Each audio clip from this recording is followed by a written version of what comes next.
اعوذ باللہ من الشیطان الرجیم بسم اللہ الرحمن الرحیم رب اشرح لی صدری ویسر لی امری واحلل عقدۃ من لسانی یفقهوا قولی اللهم انت اجعل القرآن ربیع قلبی ونور صدری وجلاء حزنی وذهاب حمی وغمی۔ اللہ تعالیٰ اس قرآن کو ہمارے دل کی بہار اور ہمارے سینے کا نور بنا دے، اور اس کے ذریعے ہمارے تمام غموم اور ہموم کو دور کر دے۔ یہ قرآن جو شفاء لما فی الصدور ہے، جو کہ دلوں کی، خاص طور پر دلوں کی بیماری کا علاج ہے، یہ ظاہری اور باطنی تمام امراض کی جڑ کو ختم کرتا ہے۔ یہ اللہ تعالیٰ کے ساتھ ایک ایسا تعلق جوڑتا ہے، اور اس تعلق پر قائم رہنے والوں کو اہل ایمان کہہ کر پکارتا ہے۔ آج ہم نے سورۃ المومنون کا آغاز کرنا ہے، اور سورۃ المومنون کا نام بہت اہم نام ہے، یعنی جس کو آپ کہہ سکتے ہیں کہ ایک خاص الخاص۔ اس سورۃ المومنون کا نام اس لیے اتنا خاص ہے کہ اس کا تعلق جو ہے وہ اہل ایمان سے جڑا ہوا ہے۔ گو کہ جیسے اگر سورۃ الانبیاء کو دیکھیں تو انبیاء کرام کا تعلق بھی اہل ایمان سے خاص طور پر جڑتا ہے۔ تو جیسے ایک ہوتا ہے ڈائریکٹ اور ایک ہوتا ہے انڈائریکٹ، یعنی انبیاء کرام انسانیت کی ہدایت کے لیے نازل کیے جاتے ہیں، اور انسانوں میں سے پھر جو ایمان لے آئیں وہ اہل ایمان کی صف میں، اہل ایمان کے دائرے میں شامل ہو جاتے ہیں۔ اور یہ سورۃ المومنون اہل ایمان، اور یعنی ان کے ایمان کو اور ان کے ایمان سے زیادہ ان کے ایمانی کردار کو واضح کرتی ہے۔ یہ ایمان بہت اہم ہے، یعنی اس آسمان کے نیچے اور اس زمین کے اوپر اگر سب سے اہم کوئی چیز ہے تو وہ ایمان ہے۔ باقی ساری چیزیں اس ایمان کے سائے کے نیچے اہم ہوتی ہیں، یعنی پھر اس کے بعد اگر کوئی چیز اہم ہے تو اس ایمان کے ساتھ اہم ہے۔ تو اس لیے یہ سورۃ المومنون ایک خاص تعلق میرے اور آپ سے، ہماری شخصیات سے، اہل ایمان کی شخصیات سے اس کا یوں جڑتا ہے کہ یہ اجتماعی طور پر، یعنی ہر اہل ایمان کا نام اس سورۃ المومنون کے اندر شامل ہو جاتا ہے۔ سورۃ المومنون ہے نا، یعنی بس یہ ان لوگوں کے نام پر اس سورہ کا نام ہے جو ایمان لے کر آئے ہیں، اور اس کا جو نام ہے وہ اس کی پہلی ہی آیت سے ماخوذ ہے، قد افلح المؤمنون، اور یقیناً تحقیق فلاح پائی ایمان لانے والوں نے، یعنی کہ ایمان لانے والے ہی فلاح پاتے ہیں۔ اچھا، اس کا مرکزی مضمون فلاح ہے۔ سورۃ المومنون اس کا علامتی نام بھی اور اس کا مضمون بھی ہے، یعنی جیسے کہ ایک ہوتا ہے نا کہ بس سورۃ المومنون ہے، جیسے سورۃ البقرہ ہے، لیکن وہ علامتی نام اور اس کے مضامین جو ہے وہ مختلف، لیکن دراصل نا یعنی یہ نام علامت بھی ہے، مضمون بھی ہے، اور دراصل اس سورۃ المومنون کا جو مرکزی مضمون ہے وہ یہ ہے کہ فلاح، اور اس کے یعنی بتایا یہ گیا ہے کہ اہل ایمان فلاح پائیں گے۔ تو یعنی مرکزی مضمون فلاح، اور یہ فلاح کون لوگ پائیں گے، اور جو لوگ فلاح پائیں گے ان لوگوں کے نام پر اس سورہ کا نام رکھا گیا ہے۔ اور اس کے ساتھ ساتھ اس کا مرکزی مضمون فلاح ہے، اور اس فلاح کا انجام بھی اسی سورہ کے اندر اور اسی سورہ کی ابتدا میں بتا دیا گیا ہے کہ جو فلاح پائیں گے وہ کس انعام سے اور کس حقیقی عزت سے سرفراز ہوں گے، بلکہ یعنی وہ عزت جو ہے وہ یعنی اہم یا وقتی، یا پھر یہ سوچے کہ وہ کس انداز کی ہوگی، تو ان کی جو حقیقی عزت ہے، ان کی جو حقیقی فضیلت اور اہمیت ہے، اس کو یعنی ان کے اس انجام کو اس سورہ میں وراثت سے تعبیر کیا گیا ہے۔ یعنی یوں سوچیں کہ ایمان، اور ایمان سے مراد مومنون ہے، یعنی کہ ایمان لانے والے، کامیابی اور کامرانی اسی ایمان سے وابستہ ہے۔ نا فلاح اس کا مرکزی مضمون ہے، اور اس فلاح کے نتیجے میں جو انعام ملتا ہے وہ وراثت ہے، اور وہ وراثت بھی کس چیز کی وراثت ہے؟ الذین یرثون الفردوس، انہیں جنت الفردوس کی وراثت کی اعلیٰ ترین خوشخبری سنائی گئی ہے نا؟ ایمانی کردار سب سے اہم ہے، اور اس ایمانی کردار کے نتیجے میں فلاح ملتی ہے، اور اس فلاح کی جو منزل ہے وہ جنت الفردوس کی وراثت ہے۔ حضرت عمر رضی اللہ تعالیٰ عنہ سے مروی ہے، بہت ہی خوبصورت حدیث ہے، بہت ہی خوبصورت واقعہ ہے، جو کہ حضرت عمر رضی اللہ تعالیٰ عنہ سے مروی حدیث میں ہمیں پتہ چلتا ہے۔ نسائی، ترمذی اور مسند احمد نے اس حدیث کو روایت کیا ہے کہ حضرت عمر بن خطاب رضی اللہ تعالیٰ عنہ فرماتے ہیں کہ جب رسول اللہ صلی اللہ علیہ وسلم پر وحی نازل ہوتی، اور یا یہ کہ جیسے مختلف روایات کے مختلف الفاظ ہیں، تو ایک روایت میں آتا ہے کہ ابتدائی وحی جب نبی صلی اللہ علیہ وسلم پر پہلے وحی اترا کرتی، تو نبی صلی اللہ علیہ وسلم کے آس پاس ایسی ایسی آواز آتی، ایسی میٹھی میٹھی یا بھینی بھینی آواز آتی، جیسے کہ شہد کی مکھیوں کے بھنبھنانے کی بھنبھناہٹ ہوتی ہے۔ ٹھیک ہے؟ تو یہ حضرت عمر بن خطاب رضی اللہ تعالیٰ عنہ نے اس وحی کی اس کیفیت کا ذکر کیا ہے۔ ہم جب اقسام وحی پڑھتے ہیں، آپ لوگوں کو بھی علوم القرآن سے واقفیت جو ہے وہ کروائی گئی ہے، تو اس میں جب ہم پڑھتے ہیں کہ وحی اترنے کی جو کیفیات یا طریقے رسول اللہ صلی اللہ علیہ وسلم کے لیے روا کیے گئے، اس میں ایک کا نام ہم پڑھتے ہیں سلسلۃ الجرس، یعنی صاد سے ہے، اور یہ سلسال جو کہ قرآن استعمال کرتا ہے نا کہ یعنی ٹھیکرے کی طرح بجنے والی مٹی، یعنی وہ مٹی پر جب آپ انگلی ماریں تو اس سے جو آواز آتی ہے نا، تو یہ سلسال، اس کے اندر تکرار پائی جاتی ہے، اور اس کا مطلب یہی ہوتا ہے یعنی کہ آواز ہے نا۔ اور یہاں پر جو ہے اس کے بعد جو جرس کا لفظ ہے، یہ قافلے کو کہتے ہیں، کاروان کو کہتے ہیں۔ تو قدیم زمانے میں بھی یا آج کے زمانے میں وہ کاروانوں کا سلسلہ اس طریقے سے تو نہیں ہوتا، لیکن اگر ہو تو یوں سمجھیں کہ ان کے جانور ہیں، ان جانوروں کے گلوں میں جیسے گھنٹیاں بندھی ہوتی تھی نا، اور وہ یہی اعلان کہ وہ گزر رہے ہیں۔ تو جب وہ گزرتے تھے تو مکمل یعنی مستقل طور پر وہ، یعنی کیونکہ جانور چلتے رہتے ہیں، ہلتے رہتے ہیں، تو ان کے گلے میں جو لٹکی ہوئی گھنٹی ہے وہ بھی بجتی رہتی ہے۔ تو گویا کہ اس کا مطلب یہ تھا کہ قافلے والوں کی گھنٹیوں کی آواز کی طرح آواز۔ تو نبی صلی اللہ علیہ وسلم نے اس آواز کو، جس آواز کو حضرت عمر رضی اللہ تعالیٰ عنہ نے شہد کی مکھیوں کی بھنبھناہٹ سے یعنی تعبیر کیا ہے، نبی صلی اللہ علیہ وسلم نے اس کو یعنی قافلے کی گھنٹیوں کی آواز سے، یعنی مسلسل بجتی ہوئی آواز جو چاروں طرف سے آتی ہے، تو نبی صلی اللہ علیہ وسلم نے اس کو سلسلۃ الجرس کہا ہے۔ اور آپ صلی اللہ علیہ وسلم نے فرمایا ہوا اشد علی، اور یہ میرے اوپر سب سے زیادہ سخت تھا، یعنی یہ جب اس طرح کی وحی مجھ پر اترتی تو یہ مجھ پر سب سے زیادہ سخت ہوتی تھی، جس کے متعلق حضرت عائشہ رضی اللہ تعالیٰ عنہا کا کہنا ہے کہ جب نبی صلی اللہ علیہ وسلم پر اس طریقے کی وحی نازل ہوتی تو سخت سردیوں کے موسم میں بھی آپ صلی اللہ علیہ وسلم کی پیشانی مبارک سے پسینہ موتیوں کی طرح ٹپکتا تھا، یعنی وہ ایسی شدت نہ، اور آپ صلی اللہ علیہ وسلم بھی بیٹھ جاتے تھے، اور کہا جاتا ہے کہ جب آپ اونٹنی پر سوار ہوتے اور اس طرح کی وحی کی کیفیت طاری ہوتی تو اونٹنی بیٹھ جاتی، یعنی اونٹنی اس وحی کا وہ جو انا سنلقی علیک قولا ثقیلا، اللہ تعالیٰ نے فرمایا نا ہم قریب آپ پر ایک قول ثقیل نازل کرنے والے ہیں۔ تو اس کا جو قول ثقیل ہے نا، تو اس کا وزن اتنا کہ پھر وہ اونٹنی بھی بیٹھ جاتی، اور اونٹنی کو یعنی یوں محسوس ہوتا کہ بس اس کی کوئی یعنی اب طاقت اور سکت نہیں ہے، اور وہ گر جاتی۔ تو زید بن ثابت رضی اللہ تعالیٰ عنہ جو کہ کاتبین وحی میں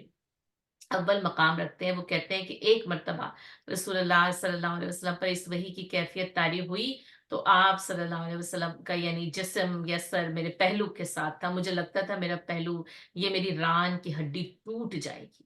اتنا زیادہ نا اس طریقے میں شدت ہوتی تھی۔ کا یعنی سب سے نا آسان طریقہ یوں تھا، سب سے آسان یہ کہ یعنی فرشتہ ایک انسانی شکل میں آ کر بات چیت کر لیں، اور اسی لیے نا وہ موانست کے لیے آپ دیکھ لیں، یعنی انسیت کے لیے دیکھ لیں، باہمی یگانگت کے لیے دیکھ لیں، تو یہی کہ ایک انسان سامنے آئے، لیکن یہ کہ وہ حضرت جبرائیل علیہ السلام ہے اور آ کر کچھ سکھا کر، کچھ بتا کر اور کچھ وحی دے کر چلے گئے، تو وہ سب سے آسان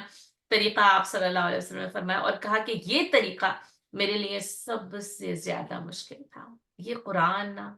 یعنی اتنا آسان نہیں ہے، جتنی آسانی سے ہم اس کو پڑھ لیتے ہیں نا، اس کے اندر جو ثقل ہے نا، وہ تو وہی ہے نا، لو انزلنا هذا القرآن على جبل لرأيته خاشعا متصدعا،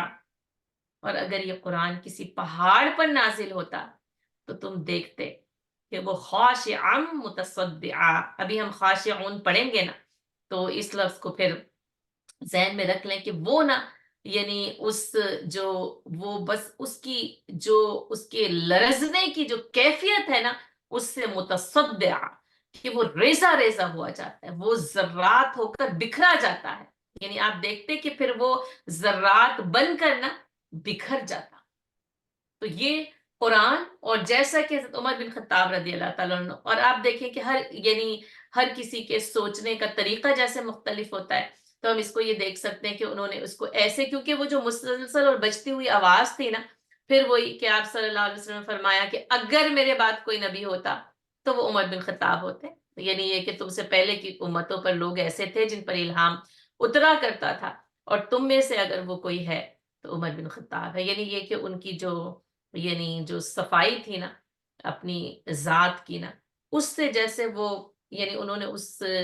آواز کو محسوس کیا، اور انہوں نے دیکھا کہ آپ صلی اللہ علیہ وسلم پر جب اس وحی کی کیفیت طاری ہوتی ہے تو ایسی جو ہے وہ آواز آتی ہے، تو آپ صلی اللہ علیہ وسلم پر فرمایا کہ ایک مرتبہ یہی حالت طاری ہوئی کہ آپ صلی اللہ علیہ وسلم وحی کی اس کیفیت کا شکار ہوئے، اور ہم سب آپ صلی اللہ علیہ وسلم کے پاس موجود تھے نا، اور کہا کہ پھر ہم ٹھہر گئے، یعنی جب آپ صلی اللہ علیہ وسلم پر یہ وحی کی یہ حالت طاری ہوئی تو ہم ٹھہر گئے، اور پھر تھوڑی دیر کے بعد جب کہ آپ صلی اللہ علیہ وسلم کا وحی کی اس کیفیت سے یعنی فراغت ہوئی، تو آپ صلی اللہ علیہ وسلم قبلہ رخ ہو کر بیٹھ گئے اور یہ دعا کرنے لگے، اللہم اکرمنا ولا تہنا، اللہم زدنا ولا تنقصنا، وأعطنا ولا تحرمنا،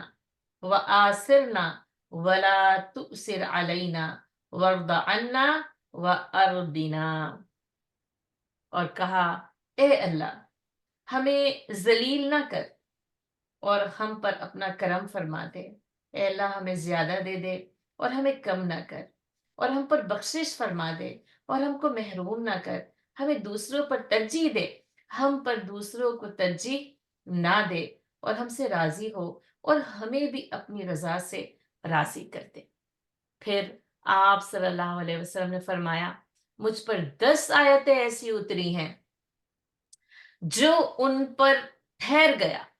جو ان پر جم گیا، یعنی کہ جس نے ان پر پورا پورا عمل کیا تو وہ سیدھا جنت میں جائے گا۔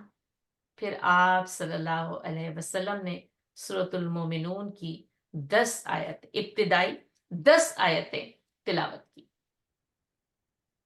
اور نسائی نے اپنی کتاب میں نقل کیا ہے کہ جب لوگوں نے حضرت عائشہ صدیقہ رضی اللہ عنہا سے سوال کیا کہ رسول اللہ صلی اللہ علیہ وسلم کیسے تھے، یعنی آپ کا خلق کیسا تھا، خلق کیسا تھا، تو انہوں نے فرمایا کہ آپ کا خلق تو وہ تھا جو کہ قرآن ہے، یعنی کہ کانا خلقہ القرآن، یعنی آپ صلی اللہ علیہ وسلم کا خلق تو قرآن ہی تھا۔ پھر حضرت عائشہ صدیقہ رضی اللہ تعالیٰ عنہ نے سورۃ المومنون کی 10 آیتیں تلاوت کی، یعنی پڑھی، اور کہا کہ بس یہی رسول اللہ صلی اللہ علیہ وسلم کے اخلاق تھے۔ اس کو ابن کثیر نے اس روایت کو نقل کی، یعنی عام طور پر ہم یہی پڑھتے ہیں نا، کانا خلقہ القرآن، کہ ان کا قرآن یعنی ان کا اخلاق تو قرآن تھا، اور کانا یمشی علی القرآن، وہ تو قرآن کے اوپر چلتے پھرتے تھے۔ تو ایک روایت میں یہ اضافہ ہے کہ پھر حضرت عائشہ رضی اللہ تعالیٰ عنہ نے سورۃ المومنون کی ابتدائی 10 آیتوں کو پڑھ کر کہا کہ بس آپ صلی اللہ علیہ وسلم کا اخلاق تو یہی اخلاق تھا، ہے نا، یہی اخلاق نبوی صلی اللہ علیہ وسلم تھے۔ تو آپ ان ابتدائی 10 آیتوں کو جو ہم اب پڑھنے جا رہے ہیں ان کے بارے میں یہ اندازہ کر سکتے ہیں کہ وہ کتنے خاص طریقے سے نبی صلی اللہ علیہ وسلم کے اوپر جو ہے وہ نازل ہوئی ہیں، اور آپ صلی اللہ علیہ وسلم نے کتنے بہترین طریقے سے ان کی جو یعنی ڈسکرپشن کی، ڈسکرائب کیا، اور کس طریقے سے آپ صلی اللہ علیہ وسلم نے دعا بھی کی کہ یعنی یہ کہ جیسے پھر یہ بھی پتہ چلتا ہے کہ جب آپ صلی اللہ علیہ وسلم کو خاص اعزاز سے نوازا جاتا تو آپ صلی اللہ علیہ وسلم اور مزید جو ہے وہ عاجزی کا اظہار کیا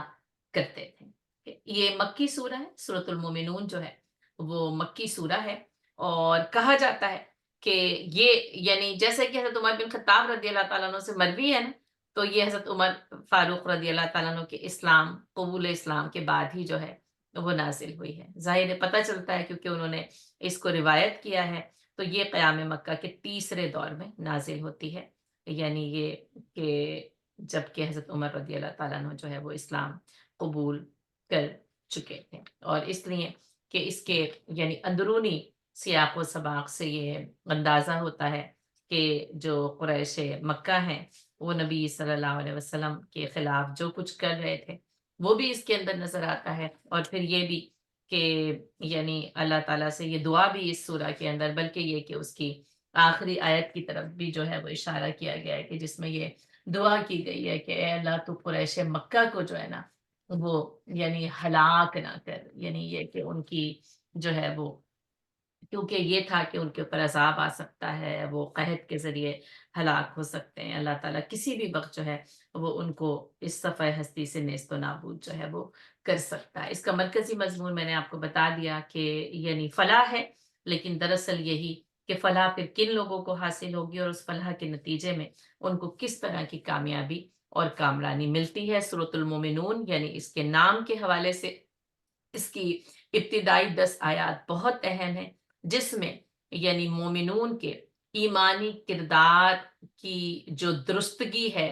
جو اس کی اصلاح ہے، یا جو اس کردار کی زیب و زینت ہے، اس کو بیان کیا گیا ہے، یعنی کہ جنتی مومنین کی بہترین صفات کے ساتھ جو ہے وہ اس سورہ کا آغاز ہوتا ہے۔ پھر اس کے ساتھ ساتھ ظاہر ہے کہ یعنی یہ اہل ایمان توحید پر کو قبول کرنے کے نتیجے میں ہی اہل ایمان بنتے ہیں، تو توحید کے بڑے خوبصورت دلائل اس سورہ میں دیے گئے، کیونکہ جو مشرکین مکہ ہیں ان کو توحید کی ہی دعوت دینا مقصود تھا، کیونکہ وہ ظاہر شرک کیا کرتے تھے، 360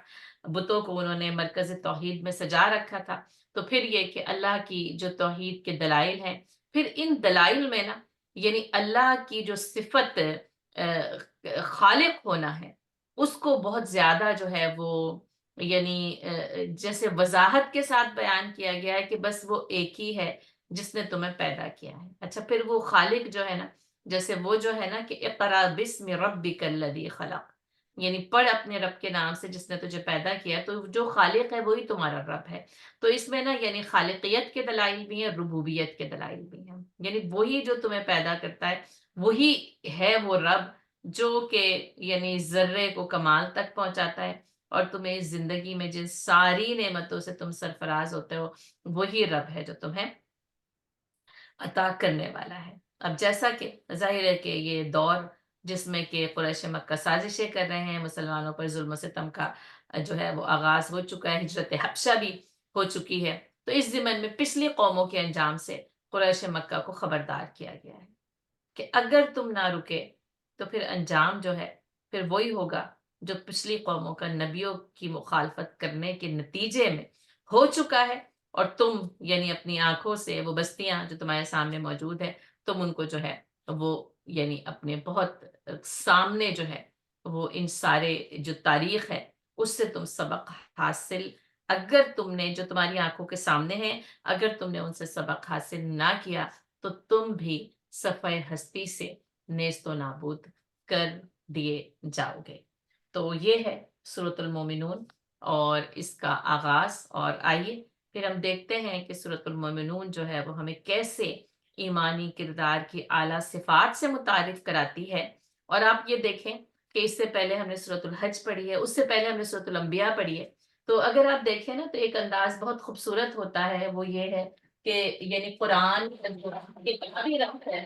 وہ کتابی ربط بھی جو ہے وہ بہت اہم ہوتا ہے، یعنی یہ صورتوں کا آپس میں ایک ترتیبی ربط ہے جو کہ قرآن میں رکھی گئی۔ ویسے اگر آپ دیکھیں تو نزولی ترتیب قرآن کی مختلف ہے اور موجودہ ترتیب مختلف ہے، اور اس کی وجہ یہی ہے کہ اس نزولی ترتیب میں بھی حکمت الہی شامل حال ہوتی ہے کہ اللہ تعالیٰ نے کس حکمت کے ساتھ اس قرآن کو نازل کیا، اور اسی حکمت کے ساتھ قرآن کی موجودہ ترتیب ہمیں مل جاتی ہے۔ اب دیکھیں کہ جیسے اگر سورۃ الانبیاء کو دیکھیں تو سورۃ الانبیاء میں انبیاء کرام یعنی پھر وہی منصب نبوت اور کار نبوت، یعنی دو چیزیں جو ہے وہ بہت زیادہ اہم تھی کہ انبیاء کرام کا مشن کیا ہے، انہوں نے کیسے اس مشن کو انجام دیا۔ اور پھر آپ دیکھیں کہ سورۃ الحج میں ہم اس مشن کی تکمیل پڑھتے ہیں، یعنی نبی صلی اللہ علیہ وسلم کے ذریعے انبیاء کرام کی مشن کی تکمیل کی گئی، اور حج یعنی حج کا وہ عظیم اور مرکزی اجتماع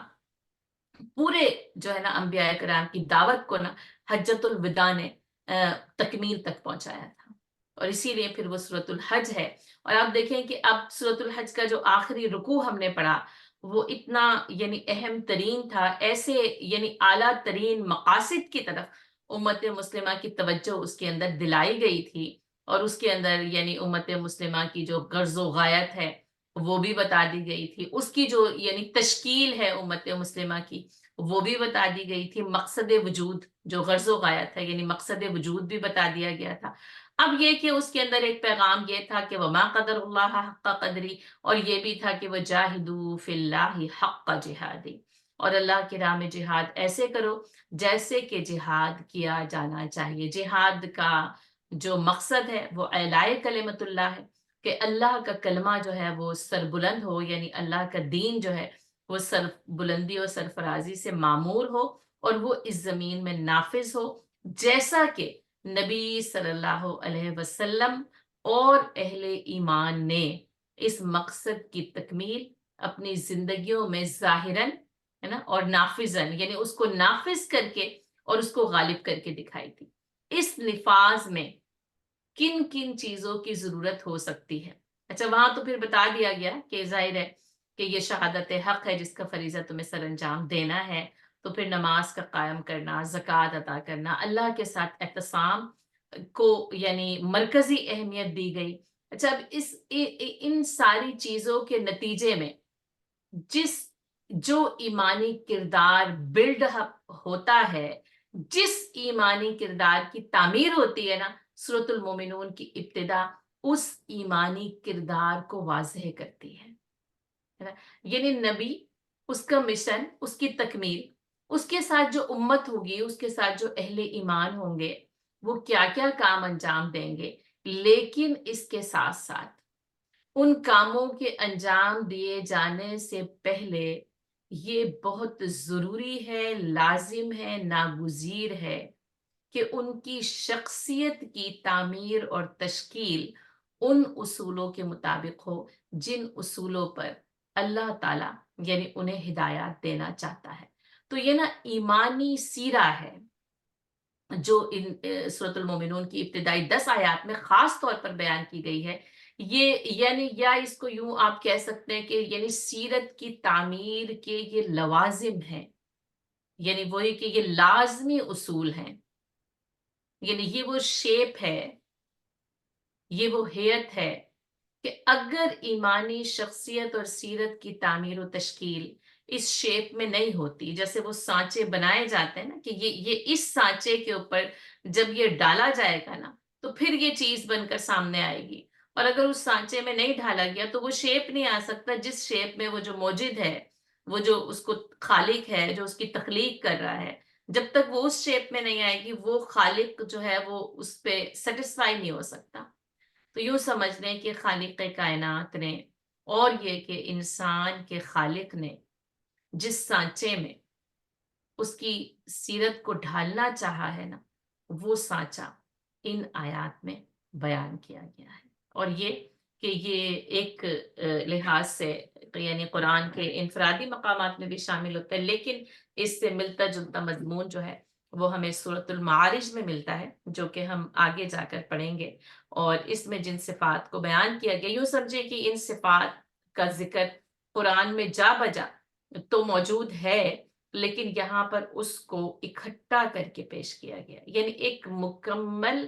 تصویر کو سامنے رکھا گیا۔ یعنی یہ کہ میں قرآن میں کہاں کہاں ڈھونڈوں، بعض اوقات آپ کہتے ہیں کون سی آیت میں کون سی صورت میں ہے، پلیز سسٹر شمائلہ ہمیں آیت نمبر بھیج دیجئے، یا جب آپ آیات بتاتی ہیں تو پھر جیسے آہستہ بتایا کریں تاکہ ہم لکھ لیا کریں۔ پھر یہ کہ ہمیں سورہ نمبر بھی چاہیے، آیا نمبر بھی چاہیے، سورہ کا نام بھی چاہیے، پھر پارا بھی چاہیے ہوتا ہے نا، تو مختلف چیزوں کے حوالے سے ہم مختلف طریقوں سے ان کو اکٹھا کرنے کی کوشش بھی کرتے ہیں، لیکن یہ تعمیر سیرت کے لوازم وہ ہیں جو یہاں سورۃ المومنون کی ابتدائی 10 آیات میں، اور ظاہر ہے کہ ان 10 آیات میں اس کا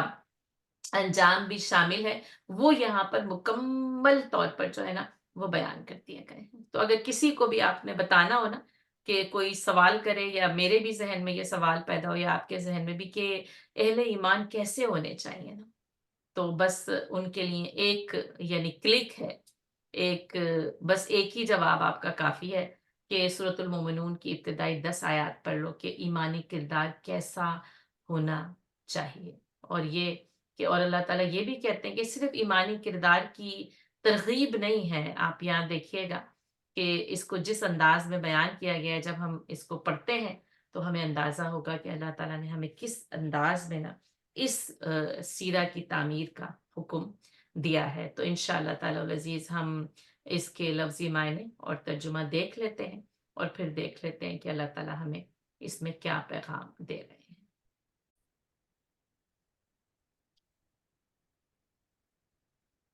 سورۃ المومنون مکی سورہ ہے، اس کی 118 آیات ہیں اور اس کے 6 رکوع ہیں۔ بسم اللہ الرحمن الرحیم، شروع اللہ کے نام سے جو بڑا مہربان اور نہایت رحم کرنے والا ہے۔ قد افلح المؤمنون، بے شک قد تحقیق افلح فلاح پائی المؤمنون ایمان لانے والوں۔ افلح آپ کو پتا ہے افعلا کے وزن پر ہے، تو یہ کہ اس کے اندر جو اس کے وزن کے لحاظ سے اس کے جو الفاظ ہیں ان کے اندر جو ایک شدت پائی جاتی ہے، جیسے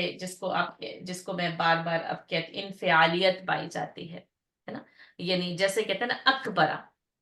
تو اس کا جیسے افضل کے وزن پر اس کو اگر آپ زیادہ سمجھیں گے، ویسے افعلا کے وزن پر ہے لیکن افضلا بھی افعلا کے وزن پر آتا ہے، اس کا مطلب ہوتا ہے نا افضل، سب سے افضل، تو اکبر سب سے بڑا ہے نا، اور اصغر جیسے سب سے چھوٹا ہے، تو اس کے اندر نا مبالغہ پایا جاتا ہے، اس وزن میں شدت پائی جاتی ہے۔ تو افلحا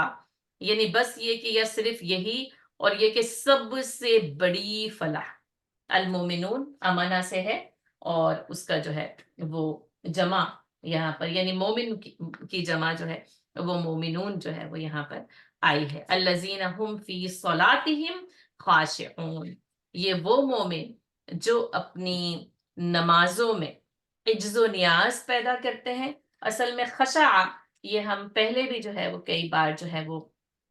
پڑھ چکے ہیں، خاشین عین اس کا روٹ ورڈ ہے، اس کے معنی عاجزی کرنے اور جھک جانے کے لیے ہوتے ہیں۔ اچھا، اسی سے نا ایک لفظ آتا ہے دراع، یعنی درا، داد را عین، تو اگر اس کو جیسے دراعتن لکھیں تو اس کے معنی بھی عاجزی کرنے اور جھکنے کے ہوتے ہیں، لیکن یعنی اہل لسان یہ کہتے ہیں کہ جو خشوع کا لفظ ہے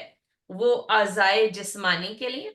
ہے نا، اور دراتن کا جو لفظ ہے وہ قلب کی عاجزی کے لیے بولا جاتا ہے۔ لیکن ایک روایت کیا کہتی ہے، یعنی ایک جو عربی زبان کا محاورہ ہے وہ کیا کہتا ہے، اذا درعت القلب، جب دل میں عاجزی ہو، خشعت الجوارح، تو اس کا اثر جوارح پر حاضر ہوتا ہے۔ گویا یہ کہ یوں سمجھیں کہ جب دل اور جسم ہم آہنگ ہوتا ہے تو اس کے لیے پھر صرف خاشع کا لفظ بھی کافی ہو جاتا ہے، کیونکہ پھر وہی کہ وہ قلب کی عاجزی جس کا اثر جو ہے وہ اعضاء و جوارح پر جو ہے وہ ہوتا ہے. ٹھیک ہے. اچھا اسی سے جو ہے وہ ہمیں یعنی خشعت الاصوات کا محاورہ ملتا ہے، یعنی آوازوں کا پست ہو جانا، آوازوں کا جھک جانا. ٹھیک ہے. اور جو ہے نا اسی سے جو ہے نا ہمیں پتہ چلتا ہے کہ خاشعۃ ابصارہم، ہے نا، ان کی نگاہیں جو ہیں وہ جھک جائیں گی نا. تو ابصارها خاشعہ، نگاہیں ان کی اس وقت جو ہے وہ جھکی ہوئی ہوں گی. تو کہا جاتا ہے یعنی جیسے اب اس وقت دل بے چین اور مضطرب ہوں گے، لیکن وہ آنکھوں کے اوپر جو اس کا اثر ہوگا وہ یعنی یوں سمجھے کہ وہ والی عاجزی نہیں ہے جو کہ ایک ہمبلنس ہوتی ہے. وہ ہمبلنس کی وجہ سے نہیں جھکی ہوں گی، بلکہ وہ طرف وہ ہیبت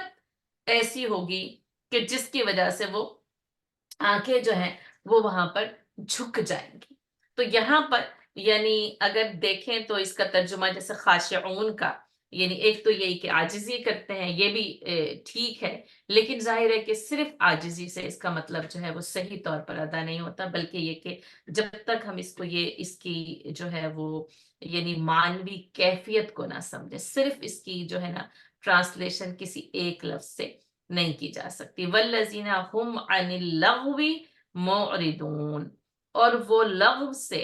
اعراض کرتے ہیں، منہ موڑے رہتے ہیں. آپ کو پتہ ہے ارادہ پہلو تہی کرنا ہے، تو یہ کہ اس سے جو ہے وہ پہلو تہی کرتے ہیں. اور لغو آپ کو پتہ ہے ہر وہ چیز نا جو اللہ کی یاد سے غافل کر دے وہ لغو ہے، بیکار، بے مقصد، فضول. والذین هم للزکاة فاعلون، اور وہ لوگ جو زکوٰۃ کو بالفعل ادا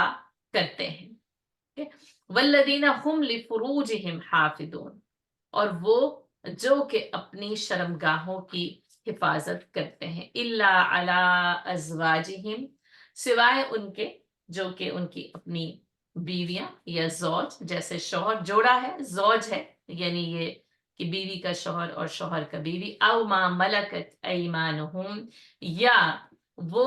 جن کے یعنی داہنے ہاتھ جن کے مالک ہوئے. فإنہم غیر ملومین، تو بس ان پر کوئی ملامت نہیں ہے، یعنی وہ ملامت کے بغیر ہیں. فمن یہ جو ہے وہ غیر یعنی سوائے، اس کے سوا ملومین آپ کو پتہ ہے یہ ہم جو ہے وہ پڑھ چکے ہیں، یعنی کسی کو طعنہ زنی کرنا، اس کو ملامت کرنا، اس کو برا بھلا جو ہے وہ کہنا، تو غیر ملومین. فمن ابتغى وراء ذلك فاولئک هم العادون، پس اس ابتغا چاہنا ہے اس کے پیچھے، یعنی اس کے سوا جو کچھ، یعنی جو ان کے سوا کچھ اور چاہتے ہیں، فاولئک هم العادون، پس وہی جو ہے وہ حدوں سے نکل جانے والے ہیں. والذین هم لاماناتہم وعہدہم راعون، اور جو لوگ اپنی امانتوں کا اور اپنے وعدوں کی رعایت کرتے ہیں. راعین یا پڑھ چکے ہیں نا، یعنی رعایت کرنا، اور اسی سے جو ہے وہ کلکم رائن و کلکم مسئول، ہے نا، رعایا اسی سے ہے. اور یہ کہ وہ جیسے ایک خبر گیری کرنا،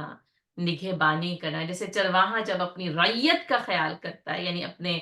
جانوروں کے گلے کا خیال کرتا ہے، تو اس کے لیے جو ہے وہ یعنی مہربانی کرنا، خیال کرنا، حفاظت کرنا، یہ مختلف جو ہے وہ معنوں میں یہ استعمال ہوتا ہے. والذین هم علی صلاتہم یحافظون، اور جو کہ اپنی نمازوں کی حفاظت کرتے ہیں. اولئک هم الوارثون، اور یہی لوگ اصل وارث ہیں، یہی لوگ میراث حاصل کرنے والے. ورثہ آپ کو پتہ ہی ہے اس کا یعنی روٹ ورڈ ہے، اور یہ دراصل کہتے ہیں کہ یعنی ایک شخص کی ملکیت سے کسی چیز کا نکل کر دوسرے کی ملکیت میں چلے جانا. اسی سے نا آپ کو پتہ ہے یعنی وارث ہے، میراث ہے، تراث ہے نا، تو اسی طریقے سے جیسے وَتَأْكُلُونَ التُّرَاثَ أَكْلًا لَمًّا، ہے نا، اور تم کیا کرتے ہو میراث کے جو یعنی مال کو جو ہے وہ سمیٹ کر جو ہے وہ کھا جاتے ہو. اچھا اب کیا ہے کہ ایک جو ہے نا وہ وراثت جیسے وہی یعنی جو مال ہے حباً جمع، یعنی وہ مال کی، جائیداد کی، زیورات کی، یہ جو ہے وہ وراثت ہوتی ہے. اچھا اسی طرح ہم جیسے قرآن میں پڑھتے ہیں وَوَرِثَ سُلَيْمَانُ داؤد، ہے نا، اور پھر سلیمان علیہ السلام داؤد علیہ السلام کے وارث ہوئے. تو اب ایک یہ اس طرح کی وراثت ہے جو کہ منتقل ہوتی ہے. اچھا آپ دیکھیں اس میں نبوت بھی یعنی جیسے ایز اے میراثی طور پر یعنی میراث کے طور پر جو ہے وہ منتقل ہو رہی ہے کہ حضرت سلیمان علیہ السلام بھی نبی بنتے ہیں. پھر حضرت داؤد علیہ السلام بھی جو ہے وہ یعنی بادشاہت دی گئی تھی تو حضرت سلیمان علیہ السلام کو بھی بادشاہت دی جاتی ہے. تو ویسے نبوت میراث نہیں ہے لیکن یہ کہ کہیں حضرت ابراہیم علیہ السلام سے پھر اسحاق علیہ السلام اسماعیل علیہ السلام یعقوب علیہ السلام یوسف علیہ السلام تو کبھی جب یہ منتقلی ہوتی ہے تو اس کو بھی میراث سے تعبیر جو ہے وہ کیا جاتا ہے نا. اور پھر اسی طریقے سے کہ اللہ تعالیٰ نے پھر اس کے ساتھ ساتھ یعنی یوں سمجھیں کہ اللہ تعالیٰ نے پھر کتاب کی وراثت کو قرآن کے اندر جو ہے نا وہ استعمال کیا ہے کہ ہم نے پھر یعنی بنی اسرائیل کو وارث بنایا. اور پھر بعد میں پھر ہم یہ پڑھیں گے کہ پھر اس کے بعد جو ہے وہ یعنی اللہ تعالیٰ نے جو ہے وہ پھر امت مسلمہ کو بھی اس وراثت کے لیے جو ہے وہ چن لیا ہے. اب یہاں پر بھی اولئک هم الوارثون اور اس کے بعد آگے کی آیت کو دیکھیں الذین یرثون الفردوس اور جو کہ فردوس کی وراثت کو حاصل کریں گے. اچھا وللہ میراث السماوات والارض اس کو بھی یاد کر لیں کہ اللہ تعالیٰ ہی آسمان اور زمین کی یعنی وراثت جو ہے وہ اللہ تعالیٰ کے پاس ہے. اچھا نبی صلی اللہ علیہ وسلم کی اس حدیث کو یہاں پر سمجھنے کے کہا کہ جو العلماء ہیں یعنی امت مسلمہ کے جو علماء ہیں ورثۃ الانبیاء ہے نا وہ جو ہے وہ انبیاء کرام کے اصل وارث وہی ہوتے ہیں. اور جیسے کہ ایک مرتبہ ملتا ہے کہ آپ صلی اللہ علیہ وسلم کے دنیا سے رخصت ہو جانے کے بعد کہا ایک صحابی نے جا کر لوگوں سے کہ لوگوں تم بازاروں میں یا دوسری جگہوں پہ تم کیا کر رہے ہو جبکہ مسجد نبوی میں تو نبی صلی اللہ علیہ وسلم کی وراثت تقسیم ہو رہی ہے. تو لوگ پھر وہ مسجد نبوی کی طرف جب گئے تو پتہ چلا کہ وہاں پر تو علم کے حلقے ہیں جو لگے ہوئے ہیں. تو کہا کہاں وراثت تقسیم ہو رہی ہے؟ انہوں نے کہا یہی تو نبی صلی اللہ علیہ وسلم کی وراثت ہے نا. تو یعنی کہ علم جو ہے وہ انبیاء کرام جیسے کہ کہا کہ وہ دینار و درہم کی وراثت نہیں چھوڑتے بلکہ جو علم ہے اس کو وراثت میں چھوڑ کر جاتے ہیں. تو یہاں پر یہ جو لفظ آیا ہے نا تو اس کی وضاحت سے یہ بتانا جو ہے نا وہ مقصود ہے کہ پھر اللہ تعالیٰ جو ہے نا یعنی ایک تو مال اور جائیداد کی وراثت ہے پھر ایک علم کی اور کتاب کی وراثت ہے نا ثم اورثنا الکتاب یا یہ کہ پھر ہم نے بنی اسرائیل کو جو ہے وہ اورثنا بنی اسرائیل الکتاب اور ہم نے بنی اسرائیل کو پھر اس کتاب کا وارث بنایا. اور پھر یہ ہے کہ ثم اورثنا الکتاب اور الذین اور ان لوگوں کو جن کو اللہ تعالیٰ دنیا میں پھر چن لیتا ہے ان کو اس کتاب کا وارث بناتا ہے. اور پھر یعنی قرآن کے اس مقام پر نہ یرثون الفردوس جنت کی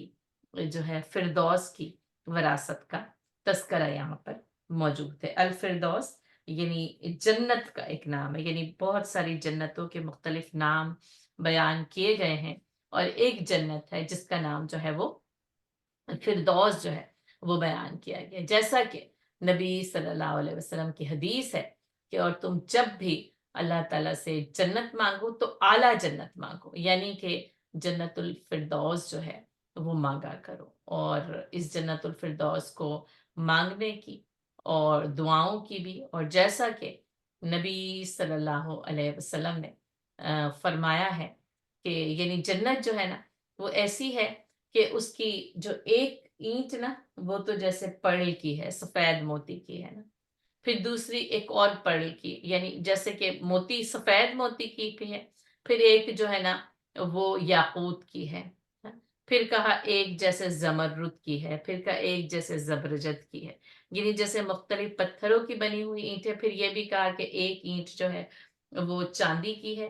تو ایک اینٹ جو ہے وہ سونے کی ہے نا. اور آپ صلی اللہ علیہ وسلم نے فرمایا کہ جنت کی گھاس جو ہے وہ زعفران کی ہے اور اس کی مٹی جو ہے وہ مشک کی ہے. تو یہ جیسے یہ جو ہے نا یعنی یہ ہے یرثون الفردوس یہ جنت الفردوس کی جو ایک منظر کشی کی گئی ہے نا وہ یہ جنت الفردوس ہے نا. اور یہ کہ یعنی یہ اس جنت کی وراثت جو ہے نا وہ عطا کی جا رہی ہے، ہم فیہا خالدون، اور جس کے اندر وہ ہمیشہ ہمیشہ رہیں گے۔ وَلَقَدْ خَلَقْنَا الْإِنسَانَ مِنْ صُلَالَةٍ مِّن طِينٍ، اور یقیناً بے شک ہم نے انسان کو مٹی کے خلاصے سے پیدا کیا ہے۔ تین جو ہے یعنی تراب، مٹی کے لیے ایک عام جو ہے لفظ تین جو ہے وہ مٹی اور پانی کے مجموعے کو کہا جاتا ہے۔ دیکھیے یعنی جب مٹی میں پانی ملا دیا جائے، جس کو جیسے وہ گارا بھی کہا جاتا ہے نا، تو اس لیے اس کا ترجمہ جو ہے وہ گارا بھی کیا جاتا ہے، ٹھیک ہے۔ اور یہ جو سلالہ ہے اس کا روٹ ورڈ ہے سین لام لام، سلل، یعنی یہ کسی چیز کے جوہر کو،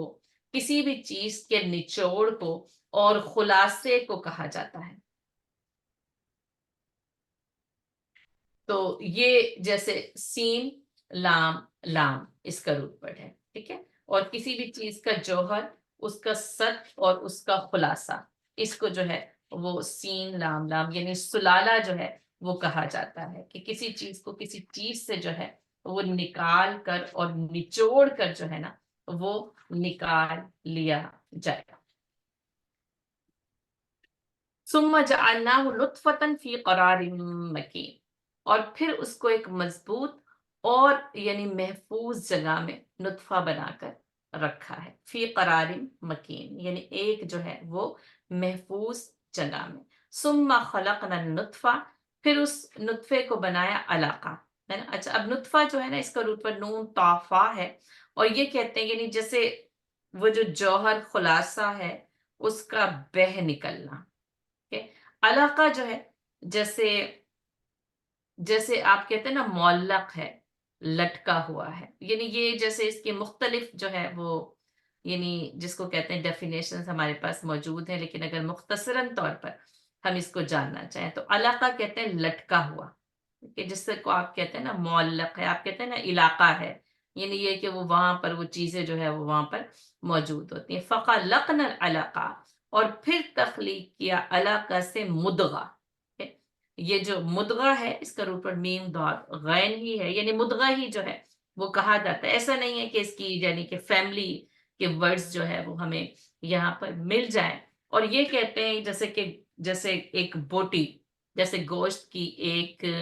بوٹی ہو، اور جیسے اس کے اوپر اگر آپ جیسے اپنے ہاتھ رکھتے ہیں نا تو اس کے اوپر نشانات بن جاتے ہیں، یعنی یہ کہ اگر اس کے اوپر کوئی چیز جو ہے وہ رکھی جائے تو وہ اپنا نشان جو ہے وہ چھوڑ جائے۔ فَخَلَقْنَا الْمُدْغَةَ عِظَامًا، اور پھر بنایا اس بوٹی کو، یعنی اس بوٹی کے اوپر ہے اصل میں اس بوٹی کی ہڈیاں اب یہ نہیں کہ بوٹی کی ہڈیاں بنتی ہیں، بلکہ یہ کہ اس بوٹی کے اوپر جو ہے وہ ہڈی بنی۔ فَكَسَوْنَا الْعِظَامَ لَحْمًا، اور پھر یہ کہ اس ہڈی کے اوپر اللہ تعالیٰ نے گوشت جو ہے وہ چڑھایا ہے، جیسے کسوہ ہے فکسونا جیسے پہنایا جانا، ہے نا۔ جیسے آپ دیکھیں کہ اس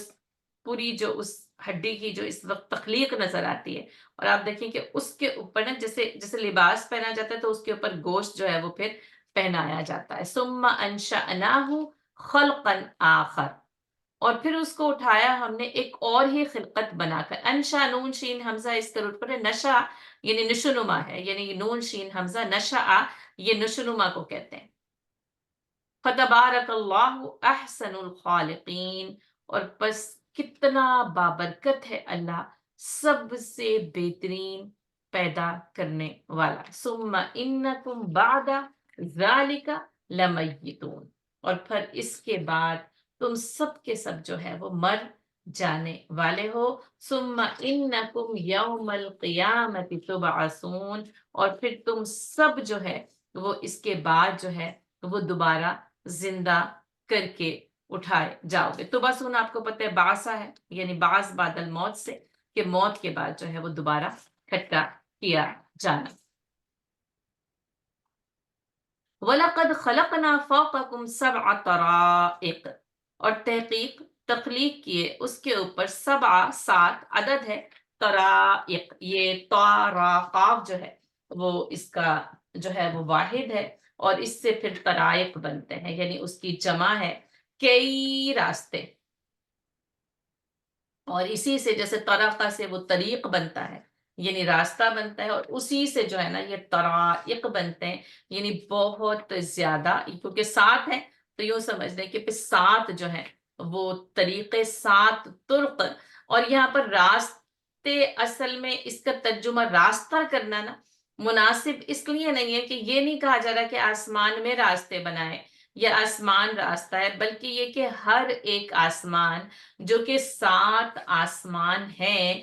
ہر آسمان جو ہے وہ ایک الگ طریقے سے پیدا کیا گیا ہے نا. یہاں پہ یعنی کہ یہ طریقہ ترک ہے کہ وہ ایک الگ ہی مختلف ہی جو ہے وہ طریقے سے یا حیت سے یا شکل سے جو ہے وہ پیدا کیا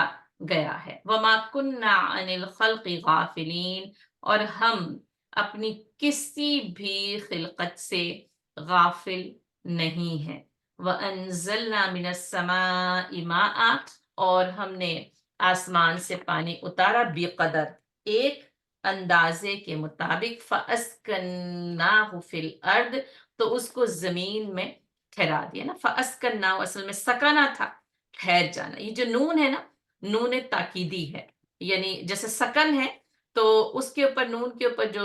شد ہے وہ نون تاکیدی کی ہے، اور اس کا مطلب نا اس جو سکون ہے، جو ٹھہرانا ہے نا، اس کی معنویت کے اوپر اشارہ کیا گیا. فی الارض، زمین کے اندر. وَإِنَّا عَلَىٰ ذَهَابٍ بِهِ لَقَادِرُونَ،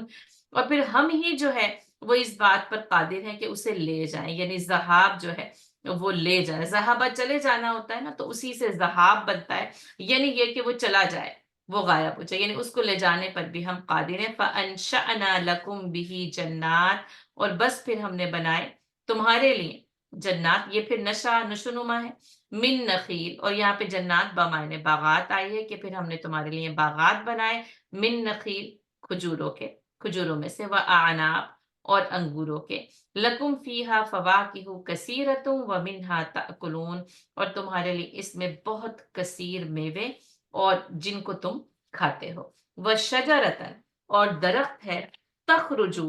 مِن طُورِ سَيْنَاءَ، جو کہ طور سینا سے نکلتا ہے. اور اس سے مراد جو ہے وہ زیتون کا درخت ہے، کہ یعنی جو زیتون کے درخت کا جو مقام ہے نا، یعنی جس کو کہتے ہیں نا کہ وہ مقامی مقام جو ہے وہ طور سینا ہی ہے، یعنی یہ اس کا برتھ پلیس ہے کہ جہاں سے یہ نکلتا ہے. تو اس لیے اس مقام کی نشاندہی یہاں پر کی گئی. تنبت بالدہن، وہ یعنی نبتا ہے نا، نباتات یعنی وہ نشونما پاتا ہے، وہ نکلتا ہے. بالدہن، بی ساتھ، دہن جو ہے وہ روغن کو کہتے ہیں، ٹھیک ہے، آئل کو کہتے ہیں، جیسے فیٹ کو کہتے ہیں عربی میں نا. دہن جو ہے وہ فیٹ یعنی آئل ہے، روغن ہے. وہ سبغ، اور سالن ہے. للآکلین، کھانے والوں کے لیے. اچھا، اب جیسے نا، جیسے سبغہ جو ہے وہ یعنی رنگ کو بھی کہتے ہیں نا. اور آپ دیکھیں جو کہ جس کو آپ کہتے ہیں نا، جیسے جو شوربہ ہوتا ہے، جو سالن ہوتا ہے، وہ یعنی جس چیز کا بھی پکایا جاتا ہے، آپ دیکھیں کہ اس کا رنگ اور اس کے خواص جو ہے نا وہ اس کے اندر جو ہے وہ آ جاتے ہیں. اچھا، اب رنگ کو اگر آپ جیسے پانی میں، کیونکہ ظاہر ہے اس کو پانی میں تو حل کرنا پڑتا ہے تبھی تو وہ رنگ بنتا ہے نا، اور پھر اس میں کسی چیز کو ڈبویا جاتا ہے تو پھر وہ چیز رنگین ہوتی ہے. تو اسی طریقے سے جیسے وہ سالن جس سے میں روٹی ڈبو کر کھائی جاتی ہے نا، اس کو بھی سبغ کہتے ہیں، ہے نا. یعنی جیسے وہ رنگ کی مانند کہ اب جس چیز کو آپ اس میں ڈبوئیں گے اور ڈبو کر جو ہے وہ کھا لی جائے گی. وہ سبغ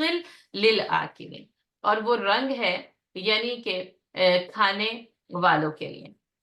وَإِنَّ لَكُمْ فِي الْأَنْعَامِ لَعِبْرَةً، اور تمہارے لیے الانعام یعنی کہ چوپایوں میں بھی عبرت ہے، یعنی سبق ہے، نشان ہے. نُسْقِيكُم مِّمَّا فِي بُطُونِهَا،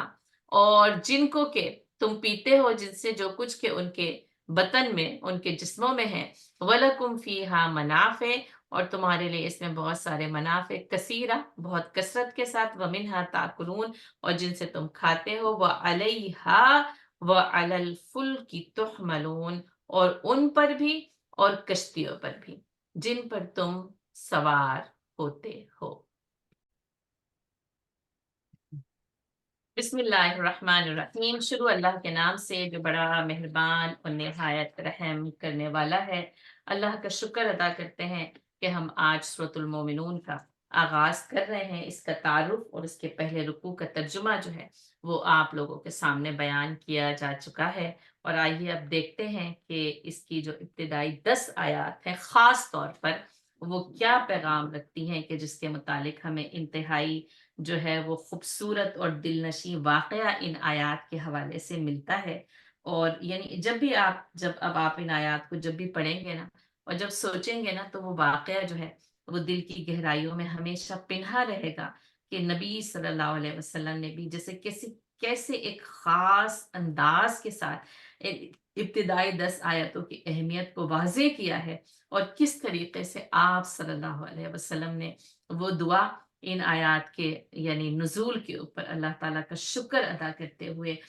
اپنے زبان مبارک سے ادا کی۔ اور یعنی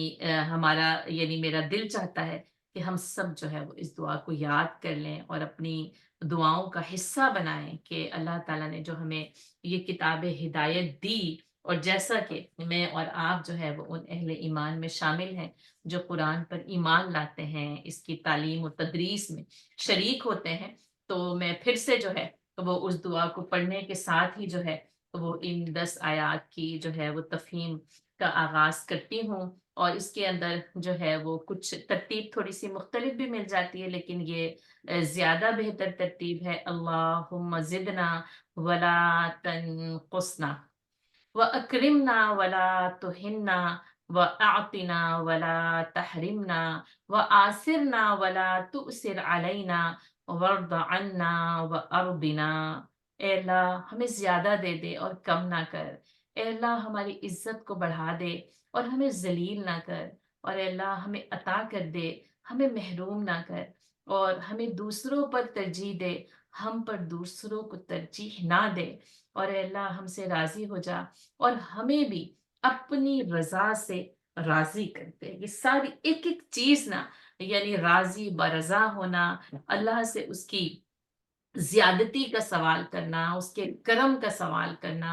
اس کی عطا کا سوال کرنا۔ اور آپ دیکھیں کہ آج بھی جو ہے وہ امت مسلمہ کے جو حالات ہیں نا، کہ اقوام عالم ہیں کہ سابق ہوئی جاتی ہیں، یعنی ٹوٹی پڑی ہیں، جیسے بھوکے دسترخوان پر ٹوٹے پڑتے ہیں، کہ کسی طرح نا یہ مسلمان جو ہیں وہ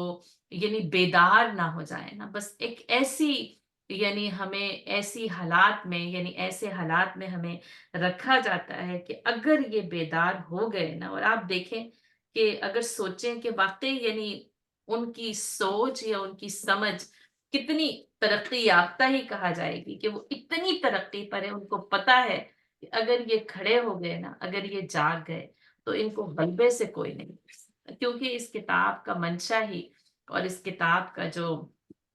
تاثیر ہی اس کتاب کی ہے کہ یہ غالب ہو جانے کے لیے لا مغلوب، اس کو مغلوب نہیں کیا جا سکتا نا۔ تو اس لیے اس کتاب کے اوپر جو عمل ہے، اس کتاب کی جو آیات ہیں، اس کتاب میں اور خاص طور پر سورۃ المومنون کی ابتدائی 10 آیات میں جو تعمیر سیرت کے لوازم ہیں نا،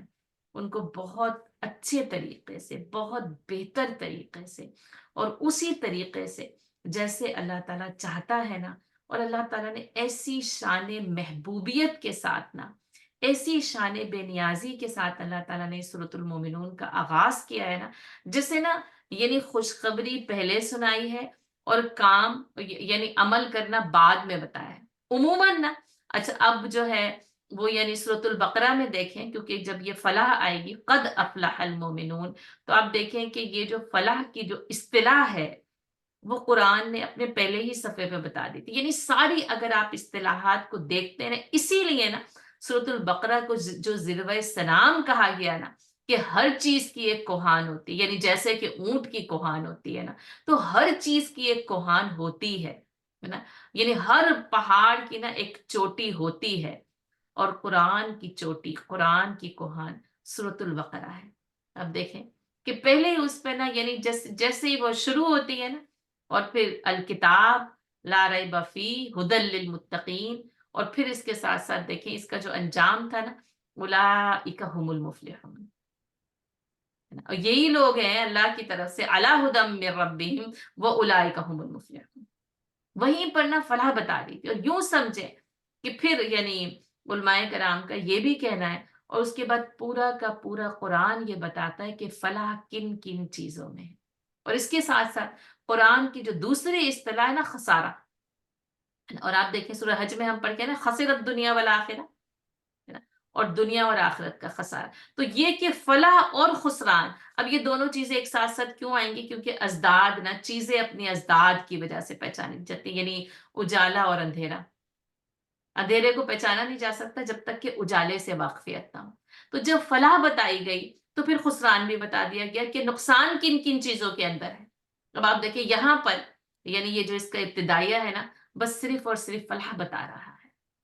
نا، کہ بس. اچھا، اس کے ساتھ ساتھ سورۃ الحج کا یہ پیج بھی آپ کی اسکرین پر بھی آپ کے سامنے، لیکن آپ دیکھ لیں یا ایھا الذین آمنوا ارکعوا واسجدوا واعبدوا ربکم وافعلوا الخیر لعلکم تفلحون.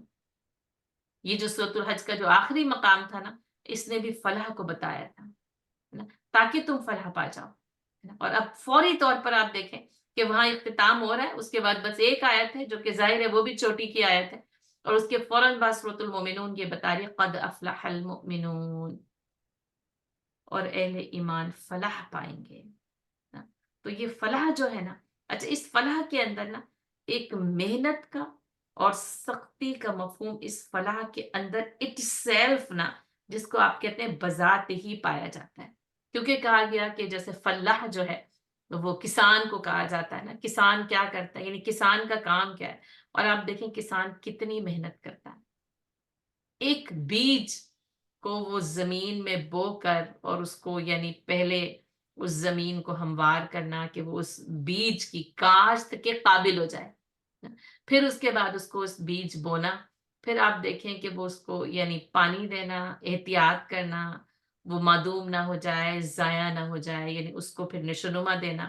یہاں تک کہ وہ کومپل نکل آئے، یہاں تک کہ وہ کومپل سے یعنی جڑ پورا کا پورا وہ ایک تناور درخت بن جائے، جب تک کہ وہ پھل نہ دے دے،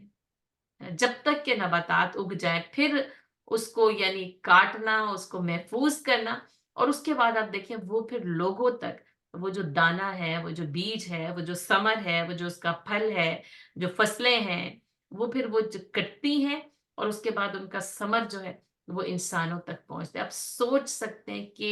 یہ ہے فلاح، یہ کسان ہے. اور یہ تو میں نے پھر بھی ایک جملے میں، یہ 1 منٹ میں ہی بیان کر سکتے ہیں، لیکن وہ جو اس پر رات گزرتی ہے، وہ جو اس پر دن گزرتا ہے، اور وہ جو دن کی روشنی میں اس تپتی ہوئی یعنی سورج میں جو وہ محنت کرتا ہے، یعنی میں کہتی ہوں ناقابل بیان ہی ہو سکتے ہیں. یہ صرف یعنی وہی محسوس کر سکتا ہے جو کہ کرتا ہے. یہ کسی بھی چیز کے لیے کوئی محنت کرنا، آپ اسی سے یعنی جیسے اگر کسی کو کوئی ڈگری چاہیے، کوئی میڈیسن کی فیلڈ میں جاتا ہے، تو آپ دیکھیں میں اس دن بھی یعنی ایک بچے سے بات کی ہے، تو وہ کہتا ہے کہ آنٹی اگر مجھے پتا ہوتا نا کہ اس میڈیکل فیلڈ میں اتنی محنت ہوتی ہے، میں کبھی بھی نہ جاتا اس میڈیکل فیلڈ میں. تو اتنی شدید محنت، لیکن یہ کہ اس شدید محنت کے بعد ایک نتیجہ ملتا ہے، ایک ثمر ملتا ہے نا. لیکن اس سے پہلے کی جتنی محنت ہے نا افلاح کے اندر پوشیدہ ہے، یعنی شدید ترین محنت کے بعد کامیابی.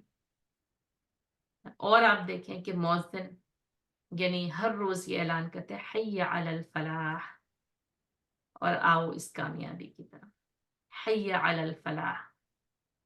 اور آؤ اس کامیابی کی طرف. تو کامیابی کی نا پکار لگائی ہے قرآن نے اور اسلام نے.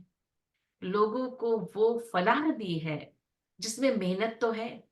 جس میں مشقت ہے، جس میں یعنی پسینہ بہتا ہے، جس میں سر سے لے کر پیر تک نا ایک ایک رگ ریشہ اور پٹھا جو ہے وہ دکھ بھی سکتا ہے اور متاثر بھی ہو سکتا ہے. لیکن اس محنت کے بعد کامیابی حاصل ہوتی ہے. یعنی ایک وہ محنت ہو سکتی ہے جو کہ ضائع ہو جائے،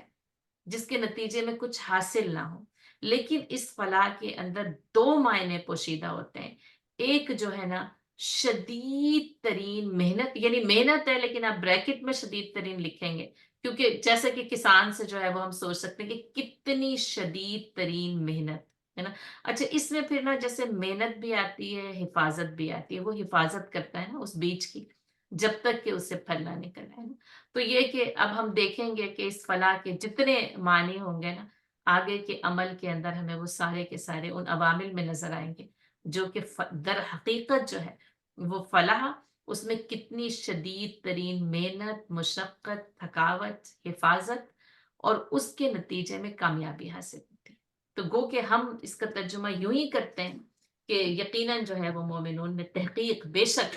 مومنون نے فلاح پائی، لیکن کتنی شدید محنت کے نتیجے میں پائی نا. یہ جب ہم اس کی معنویت پر غور کریں،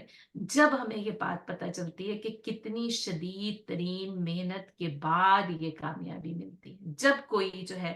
وہ کوئی علم کی ڈگری، کوئی ماسٹرز، کوئی جو ہے نا وہ MBA، کوئی جو ہے وہ ڈاکٹر، کوئی جو ہے وہ لائر، کوئی انجینئر، کتنی محنت کے بعد اس کے ہاتھ میں وہ ڈگری آتی ہے اور پھر اس کے بعد یعنی اس کے پھر وہ پروفیشن اور پھر اس کے بعد دیکھیں کہ اس تھیوری کے بعد پھر اس کی پریکٹیکل لائف کا آغاز ہو جاتا ہے. تو افلاح کے اندر تھیوری پلس پریکٹیکل ہے نا. یعنی اب کسان کے پاس کوئی بہت بہترین یونیورسٹی کی یعنی ڈگری تو نہیں ہوتی، لیکن نا وہ دونوں کام کرتا ہے، تھیوری پلس پریکٹیکل. اس کو پتا ہوتا ہے کہ کون سا وقت، کون سا موسم اس بیج کے لیے مناسب ہے اور پھر وہ اسی کے اندر وہ جتنی شدید ترین محنت اس کو کرنی ہوتی ہے وہ اس سلسلے کے اندر جو ہے نا وہ کرتا ہے. تو کچھ یعنی تھیوری اور پریکٹیکل یعنی اور بلکہ کیا کہ اکثر ہی جو ہے وہ صرف ڈگریز کے محتاج نہیں ہوتے، کچھ چیزوں کے لیے یعنی محتاجی ہے یہ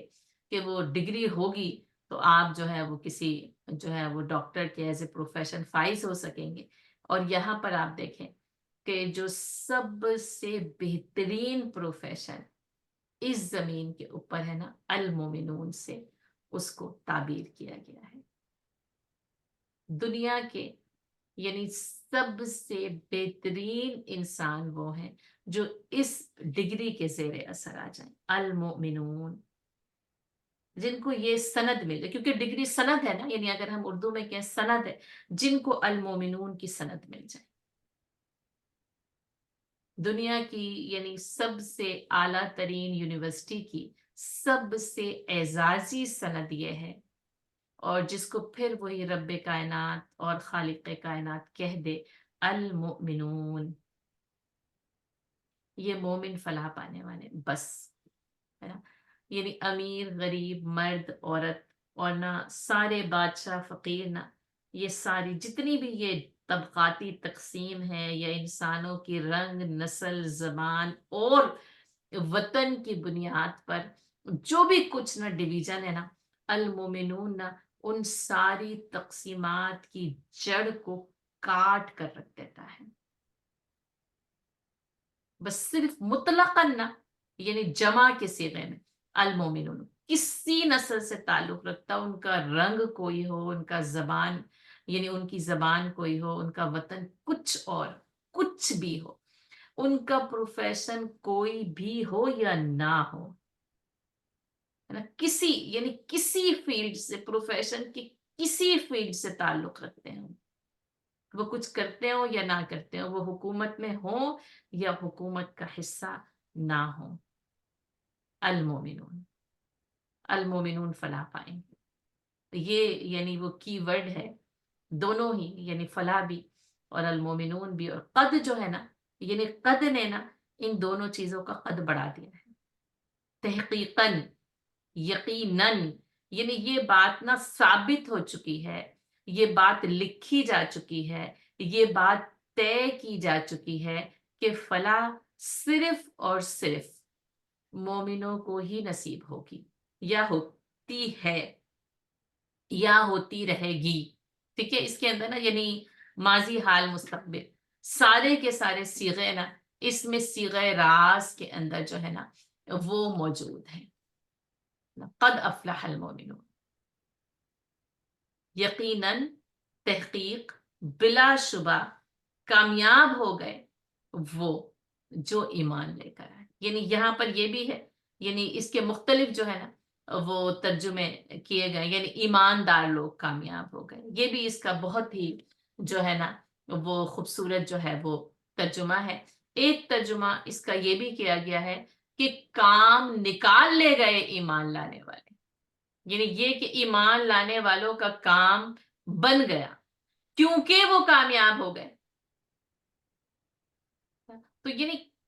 دراصل یعنی کامیابی اور کامرانی سے ہمکنار کرنے والی جو چیز ہے نا وہ ہے المؤمنون، ایمان، ہے نا۔ اچھا، اور ایک بات اس ضمن میں، اس فلاح کے ضمن میں یہ بھی کی گئی ہے کہ جیسے ایک ہے کہ یعنی فلاح ہے اور ایک ہے فلاح کامل، یعنی کہ مکمل کامیابی۔ تو ایک اس کے اندر یہ بات بھی پوشیدہ ہے کہ ایمان لانے والے مکمل طور پر کامیاب ہو گئے۔ دراصل یہ صرف فلاح کی نہیں بلکہ تکمیل فلاح کی خوشخبری ہے، کیونکہ آپ دیکھیں کہ میں نے کہا نا سورۃ الحج کے ساتھ اس کا جو ترتیبی ربط ہے نا معنویت کے ساتھ ہوگا، معنوی ترتیبی ربط ہوگا اس کے ساتھ۔ تو وہاں پر آپ دیکھیں کہ لعلکم تفلحون بھی بتا دیا کہ اب واجاہدوا فی اللہ حق جہادی، اور کرو اللہ کی راہ میں، اللہ کی راہ میں جہاد جیسا کہ جہاد کرنے کا حق ہے۔ تو یہ جو افلاح کی جو معنوی کیفیت میں نے آپ کو بتائی نا کہ محنت، مشقت، مسلسل محنت اور مشقت شدید ترین، اور پھر اس کے نتیجے میں جب وہ درخت نہ پھل دیتا ہے اور اس کے پھل کا حصول، یعنی وہ پھل جب تک کہ حاصل نہ ہو جائے،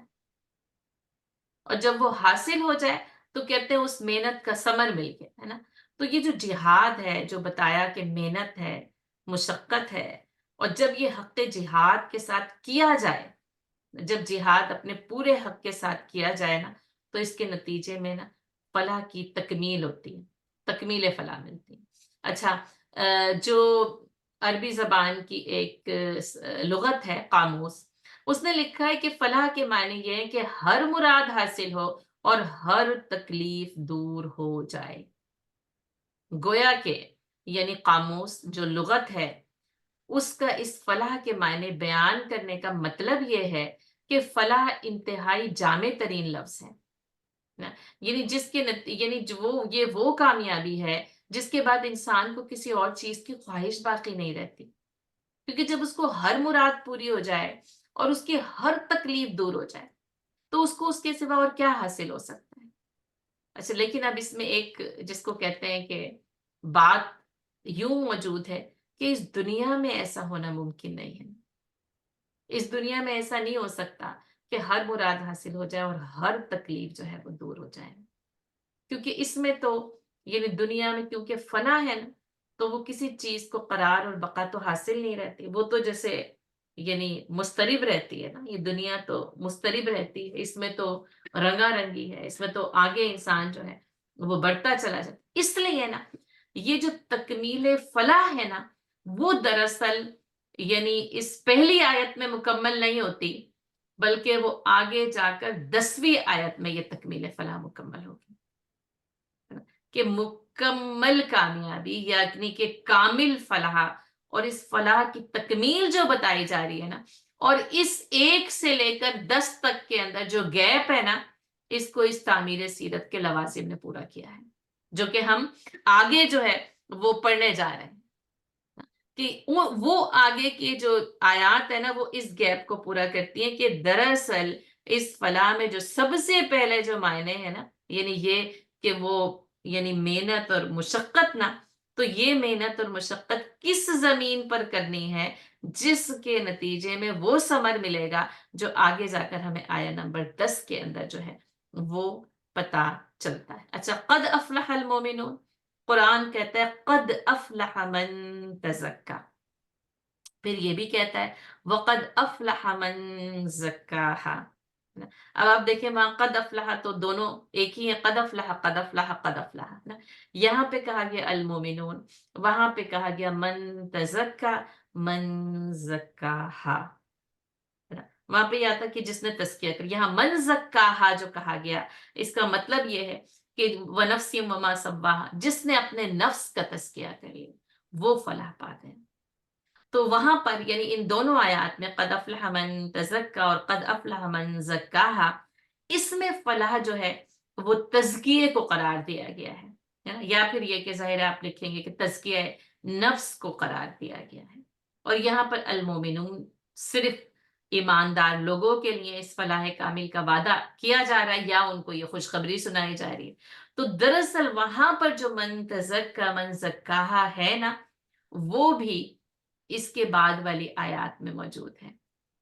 کہ وہ تزکیہ یعنی کس کس میدان میں ہوگا، یہ جو بیج ہے یہ کس کس زمین کے اندر بویا جائے گا. تو وہ جو تزکیہ نفس کن کن میدانوں میں کیا جائے گا، کس کس فیلڈ کے اندر کیا جائے گا، تو آگے کی آیات نا اس تزکیہ نفس کے مدارج بھی بیان کرتی ہیں. خیر یہ تزکیہ یعنی اگر دیکھیں تو پھر ایمان اور تزکیہ، جیسے ایمان عمل صالح کے بغیر ادھورا رہتا ہے نا، اسی طرح ایمان تزکیے کے بغیر بھی ادھورا رہتا ہے. یعنی ایسا ہو نہیں سکتا یا ایسا ممکن نہیں ہے کہ ایمان تو ہو اور صفائی نہ ہو، تزکیہ نہ ہو، اپنی بہتری نہ ہو، اپنی برائیوں کی طرف نظر نہ ہو، ان کو دور کرنے کی کوشش نہ ہو. اور تزکیہ یہی ہے کہ برائیوں کو دور کیا جاتا رہے اور اچھائیوں کو شامل حال کیا جاتا رہے. اس کے اندر جو کہ ابھی ہم وہم للزکاۃ فاعلون میں ایک تزکیے کی ایک دوسری قسم جو کہ تزکیہ بالمال ہے اس کو یہاں پر پڑھ رہے ہیں، جو کہ ہم آگے پڑھیں گے. لیکن اس کے ساتھ ساتھ سمجھیں کیونکہ وہ اس کی ایک شکل ہے جو یہاں پر بیان کی جائے. اور پھر ظاہر ہے کہ پھر وہ یعنی تزکیہ جو ہے وہ پھر قلب جس کے اوپر سب سے زیادہ جو ہے وہ زور دیا گیا، یا تزکیہ نفس کی اصطلاح استعمال ہوتی ہے کہ جب قلب کی اصلاح ہوگی تو ظاہر ہے کہ نفس کی اصلاح ہوگی. تو یہ کہ یہ یعنی یہ ایسے نہ جیسے وہ جو ابھی ابھی میں نے آپ کو جو حدیث بتائی تھی نا کہ جس کی یعنی ایک اینٹ تو نہ وہ یعنی پرل یعنی سفید موتی کی ہے، تو دوسری یاقوت کی ہے، تو پھر تیسری جو ہے وہ زبرجد کی ہے. تو جیسے نا جیسے یہ مختلف جو یہ خوبصورت جو موتی اور اس کے کلرز ہیں نا، آج سمجھ لیں یہ تعمیر سیرت کے لوازم بھی نا ایک ایک نا اسی طرح نا ایک ایک موتی کی حیثیت رکھتا ہے. یعنی یہ وہ قیمتی ہیرے جواہرات ہیں جو کہ یعنی ایک تو وہ موتیوں کی شکل میں ہوتے ہیں، وہ جیولری کی خواتین کی جیولری کی شکل میں وہ کیا اپنی بہار دکھلاتے ہیں، اور یا یہ کہ وہ انسان کی اپنے کردار میں اور اس کی سیرت کے اندر موجود ہوتے ہیں. اور یہ موتی جب سیرت میں موجود ہوں، جب کردار میں موجود ہوں، تو آپ سوچ سکتے ہیں کہ انسان کیسے نا یعنی سر سے لے کے پیر تک جو ہے وہ جگمگا سکتا ہے. پھر وہ واقعی نا افلاح، پھر وہ نا یعنی پھر وہ کامیابی کا حقدار ہوتا ہے. تو دراصل یہ ہے پورا اس یعنی اس جو ہے وہ 10 آیات کی ابتدا کہ قد افلاح المومنون. یعنی یہ آیت اگر سمجھ میں آتی ہے نا تو پھر آگے آگے کی جو صفات ہے نا ان کا جو ہے وہ سمجھنا ہمارے لیے بہت زیادہ جو ہے وہ آسان ہو جائے گا. ٹھیک ہے، کامل فلاح یاد رکھیے ہر چیز کی تکمیل نا آخرت میں ہے، لیکن بس ایک چیز یعنی جس کی تکمیل اس دنیا میں ہوتی ہے وہ تکمیل ہدایت ہے، وہ دنیا میں مکمل ہوئی ہے. یعنی دین کا الیوم اکملت لکم دینکم واتممت علیکم نعمتی وردیت لکم الاسلام دین. یہ اتمام نعمت ہدایت ہے نا اور اکمال دین یہ اس فانی دنیا میں ہوتا ہے، اور باقی جو ہے نا وہ چیزوں کی جو تکمیل ہے نا وہ آخرت میں ہے. یہ ایک جو ہے وہ یعنی سسٹمیٹیکلی اس چیز کو اگر ہم سمجھ لیں نا تو وہ انبیاء کرام کا مشن اور اس کے مقصد جن جن مقاصد کے حصول کے لیے انبیاء کرام کو بھیجا گیا تھا وہ رسول اللہ صلی اللہ علیہ وسلم کی شخصیت کے ذریعے آپ صلی اللہ علیہ وسلم کی زندگی میں یعنی حجۃ الوداع کے موقع پر الیوم اکملت لکم دینکم واتممت علیکم نعمتی ورضیت لکم الاسلام دینا کی صورت میں جو ہے وہ اپنا پورا کا پورا کام جو ہے نا مکمل طور پر ہو جاتا ہے۔ اب یہ جو اس ہدایت اور اس پر جو عمل ہے، اس کی تکمیل، اس کا ثمر، اس کی جو یعنی کامل فلاح ہے، جو کامل سعادت ہے، وہ اس دنیا میں نہیں ملے گی بلکہ وہ آخرت میں ملے گی، جو کہ ابدی ہے، ابد الآباد تک کے لیے، خالدین فیہا ابدا، ہے نا؟ اسی لیے نا جیسے وہ نا قد افلح من تزکا، ہے نا؟ جب وہ پڑھتے ہیں نا وذکر اسم ربہ فصلی، بس اس کے فوراً بعد کیا کہتا ہے قرآن؟ بل تؤثرون الحیات الدنیا والآخرۃ خیر وابقی، نا؟ اور بلکہ تم اس دنیا کی زندگی کو ترجیح دیتے ہو، بلکہ آخرت تو خیر بھی ہے اور باقی بھی رہنے، وہ بہتر اور باقی رہنے والی ہے۔ اور اللہ نے یعنی جو تکمیل انعام ہے نا، وہ اس بہتر اور باقی رہنے والی دنیا کے لیے، کہ ورنہ پھر اس دنیا کا کی کوئی ضرورت باقی نہیں رہتی نا۔ اگر سب کچھ اسی دنیا میں مل جاتا تو پھر آخرت کی کوئی ضرورت باقی نہیں تھی۔ نعمتوں کی تکمیل نہ، یعنی صرف ایک نعمت جو نعمت ہدایت ہے، وہ اس کی تکمیل تو اس دنیا میں ہے، باقی تمام نعمتیں نا، یعنی وہ پھل ہوں، زمین ہو، یا جو بھی نعمتیں اس دنیا میں ہمیں نظر آتی ہیں نا، ان کی تکمیل جو ہے وہ آخرت میں۔ اسی لیے کہا نا کہ اس جنتوں میں، یعنی ان جنتوں میں وہ چیزیں جو نہ کسی آنکھ نے دیکھی اور نہ ہی کسی دل نے نا، یعنی خطرہ قلب کا ہے، نہ ہی کوئی دل ان کا احساس کر سکتا ہے، نہ ہی کوئی کان جو ہے نا ولا سما، نہ ہی کوئی سن سکتا ہے ولا بصرا، اور نہ ہی کوئی اسے دیکھ سکتا ہے۔ یہ وہ نعمتیں اللہ تعالیٰ نے پوشیدہ رکھی ہیں۔ اور قد افلح المومنون، اور یقیناً اہل ایمان فلاح پائیں گے۔ تو یہ تو ایک فلاح ہے۔ دوسری بات کیا ہے؟ المؤمنون، ایمان، یعنی یوں سمجھیں، اب آگے جو ہم یہ جو تعمیر سیرت کے لوازم پڑھ رہے ہیں، یعنی اگر آپ دیکھیں گے بنیادی طور پر 8 ہیں جس میں المومنون شامل ہوتا ہے، اگر آپ المومنون کو ہٹاتے ہیں تو 7 ہوتے ہیں، لیکن یہ کہ یعنی علماء کرام نے بھی ان کو اکٹھا کیا ہے، اور یعنی میں بھی یہی چاہتی ہوں کہ ہم اس پہلا، کیونکہ اگر پہلا نہ ہو، یعنی یہ کہ یہ تو اصل الاصول لکھا گیا ہے، لکھا ہے کہ پہلا، سب سے جو پہلا وصف ہے نا، وہ تو مومن ہی ہونا، یعنی یہ کہ جیسے ایک بنیادی اصل اصول ہے، اس کے بعد وہ 7 صفات جو ہے وہ اس کے تحت آتی ہے۔ یعنی اگر یہ پہلا نہیں ہے، یا بنیادی جو ہے وہ تعمیر کی اینٹ ہی موجود نہیں ہے، تو پھر پوری کی پوری عمارت نے تو خستہ ہی ہونا ہے، کیونکہ اس کی بنیاد، یعنی یہ ایک بنیاد اور فاؤنڈیشن ہے، اور پھر اس کے اوپر نا وہ 7 منزلہ عمارت کی تعمیر ہونی ہے، جو کہ آگے علیحدہ علیحدہ جو ہے وہ بیان کیا جائے۔ ایمان اور یہ جو امنہ ہے، معمون ہو جانا، اپنے آپ کو معمون کر لینا اور دوسروں کو اپنے آپ سے امن دینا، اور اس دائرہ ایمان میں اس لحاظ سے آ جانا، ہے نا؟ آمنت باللہ و ملائکتہ و کتبہ و رسلہ والیوم الآخر والقدر خیرہ و شرہ من اللہ تعالی والبعث بعد الموت۔ اور اللہ پر، ملائکہ پر، کتابوں پر، رسولوں پر اور یوم آخر پر ایمان لانا، اور تقدیر کے خیر اور شر پر ایمان لانا کہ یہ سب کچھ اللہ کی طرف سے ہے، اور بعث بعد الموت، اور موت کے بعد اٹھائے جانے پر ایمان، یعنی یہ اصطلاحی ایمان ہے۔ اور آپ صلی اللہ علیہ وسلم نے فرمایا ایمان کی 77 سے زیادہ شاخیں ہیں، یعنی یہ جو ایمان، اور جیسا کہ ہم پڑھ کر آئے کلمتن طیبہ کا شجرۃ طیبہ، اور اس کلمہ طیبہ کی مثال ایسے ہی ہے جیسے کہ ایک پاک درخت نا، تو اس پاک درخت کی مثال کو قرآن نے بیان کیا، اور آپ صلی اللہ علیہ وسلم فرمایا اس کی جو برانچز ہیں نا 77 سے زیادہ، تو 77 تو یعنی اس میں عدد موجود ہے، اور یا یہ کہ اس عدد سے مراد نا ایک زیادتی ہوتی ہے، جیسے آپ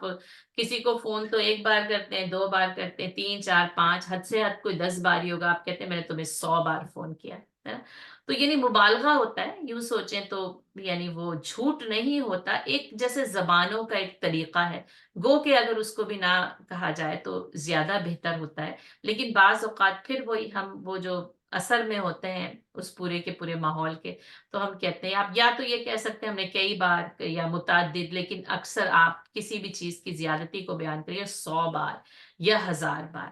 تو وہ ایک طریقہ ہوتا ہے۔ تو یا تو یہ کہا گیا کہ 77 سے مراد اس کی زیادتی بیان کرنا ہے، اور یا یہ کہ وہ اٹ سیلف 77، کیونکہ صادق المصدوق جو ہے وہ الصادق المصدوق بیان کر رہے ہیں، اور لیکن یہ کہ پھر کہا اس سے بھی زیادہ،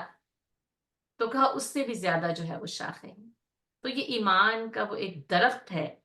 جس کی یعنی جڑ، جس کی بنیاد کے بارے میں تو یہ بتا دیا اصلھا ثابت و فرعھا فی السماء، اس کی جڑ جو ہے نا وہ تو ثابت قدمی کا شکار ہوتی ہے، وہ خوب اچھی طرح نا زمین میں دور تک پھیلی ہوئی ہوتی ہے، اور اس کی شاخیں آسمانوں سے باتیں کرتی ہیں، اور اس لیے کہا کہ یعنی 77 سے زیادہ شاخیں، تو آپ دیکھیں کہ اس کی برانچز جیسے وہ آسمانوں تک اور وہ پھیلی ہوئی ہیں۔ یہ ایمان کی ایک مثال دی جاتی ہے، جیسے ایک درخت، انتہائی مضبوط جڑ والا درخت جو اتنا بلند ہوتا ہے کہ جب اس کو دیکھا جائے نا تو اس کی شاخیں آسمانوں سے باتیں کرتی ہیں، گویا کہ یعنی ایمان کی جو بلندی اور ثبات ہے نا وہ اس طرح سے ہے کہ زمین میں مضبوط، اور وہ اس کی بلندی آسمانوں تک، اس کی پہنچنا آسمانوں تک ہوتی ہے۔ یہ ایمان ہے۔ اور آپ دیکھیں جب اہل ایمان ایمان لے کر آتے ہیں، جب صحابہ کرام ایمان لے کر آتے ہیں نا، تو واقعی وہ ثابت قدمی کے ساتھ نا ایسا ہی مضبوط اور تناور درخت بن جاتے ہیں۔ پھر یعنی زندگی کا کوئی مرحلہ نا ان کے ایمان کو ہلا نہیں سکا، ان کو ہرا نہیں سکا۔ یعنی سر تو کٹوا لیا انہوں نے، جھکنا منظور نہیں کیا، ہر چیز کو چھوڑا انہوں نے، ہر چیز سے کنارہ کشی اختیار کی، لیکن ایمان پر آنچ نہیں آنے دی۔ انہوں نے کبھی اپنے ایمان کا سودا نہیں کیا، ہر مصیبت کو، ہر مرحلے کو نا دیوانہ وار طے کیا انہوں نے، انہیں پہ سارے مصائب کا بوجھ رکھا ہے جو تیرے شہر میں ایمان لے کر آئے ہیں۔ وہ پھر دباتا ہے زمانہ ان کو، پھر وہ خبشہ بھی جانا پڑتا ہے، پھر طائف بھی جانا پڑتا ہے، پھر مدینہ بھی جانا پڑتا ہے، اور پھر مدینے سے پتہ نہیں یعنی کتنے مقامات پر نا صحابہ کرام نے ہجرت کی اور سفر کیا۔ کبھی نا پھر وہی یعنی پھر کسی کو کبھی شام سے، فلسطین سے مکے کا سفر طے کرنا پڑا، اور یعنی کسی نے کشتی کو جو ہے وہ اللہ تعالیٰ کے حکم پر دریا کے حوالے یعنی سمندر کے اور پانی کے حوالے کر دیا، اور کوئی بس جو ہے نا وہ اللہ کے ساتھ جو ہے وہ اللہ کی راہ میں ہجرت کرنے کے لیے نکل کھڑا ہوتا ہے۔ یہ ایمان، اور یعنی اس ایمان کا ذکر یا اہل ایمان کی جو ایمان افروز داستانیں ہیں نا، تاریخ اور تاریخ اسلام ان سے پر ہے۔ تو اس لیے ایمان کی طرف نا یعنی توجہ ہونی چاہیے، اور ہمیں دیکھنا چاہیے کہ ہم یعنی ہمارا ایمان نہ کس حالت میں، اور میں کہتی ہوں ہر چیز کی حفاظت، اس کی صفائی، اس کی خوبصورتی، اس کے ظاہر کو بہت سنوارا جاتا ہے، لیکن ایمان کی طرف نگاہ نہیں ہوتی، کس درجے میں ہے، کتنا بیمار ہے، کتنا کمزور ہے، کتنا مظلوم ہے،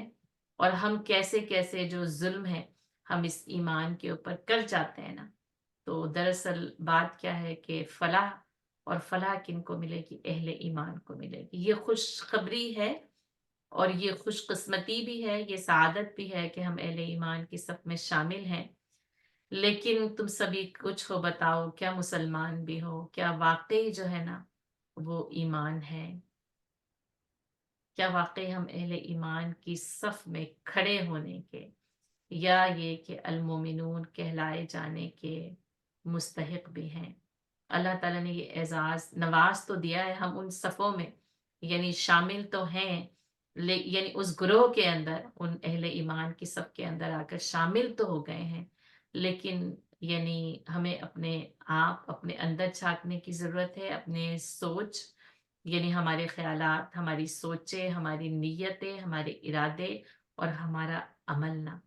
یہ نا ایمان کے تابع ہونا چاہیے۔ دراصل یہ ایمان نا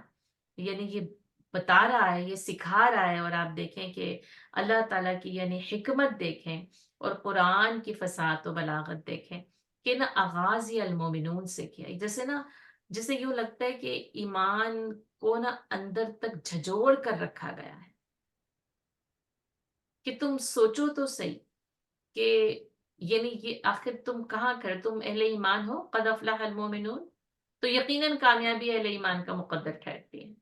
ایسا ہو نہیں سکتا کہ کہیں کامیابی ہو اور وہ اہل ایمان کو نہ ملے،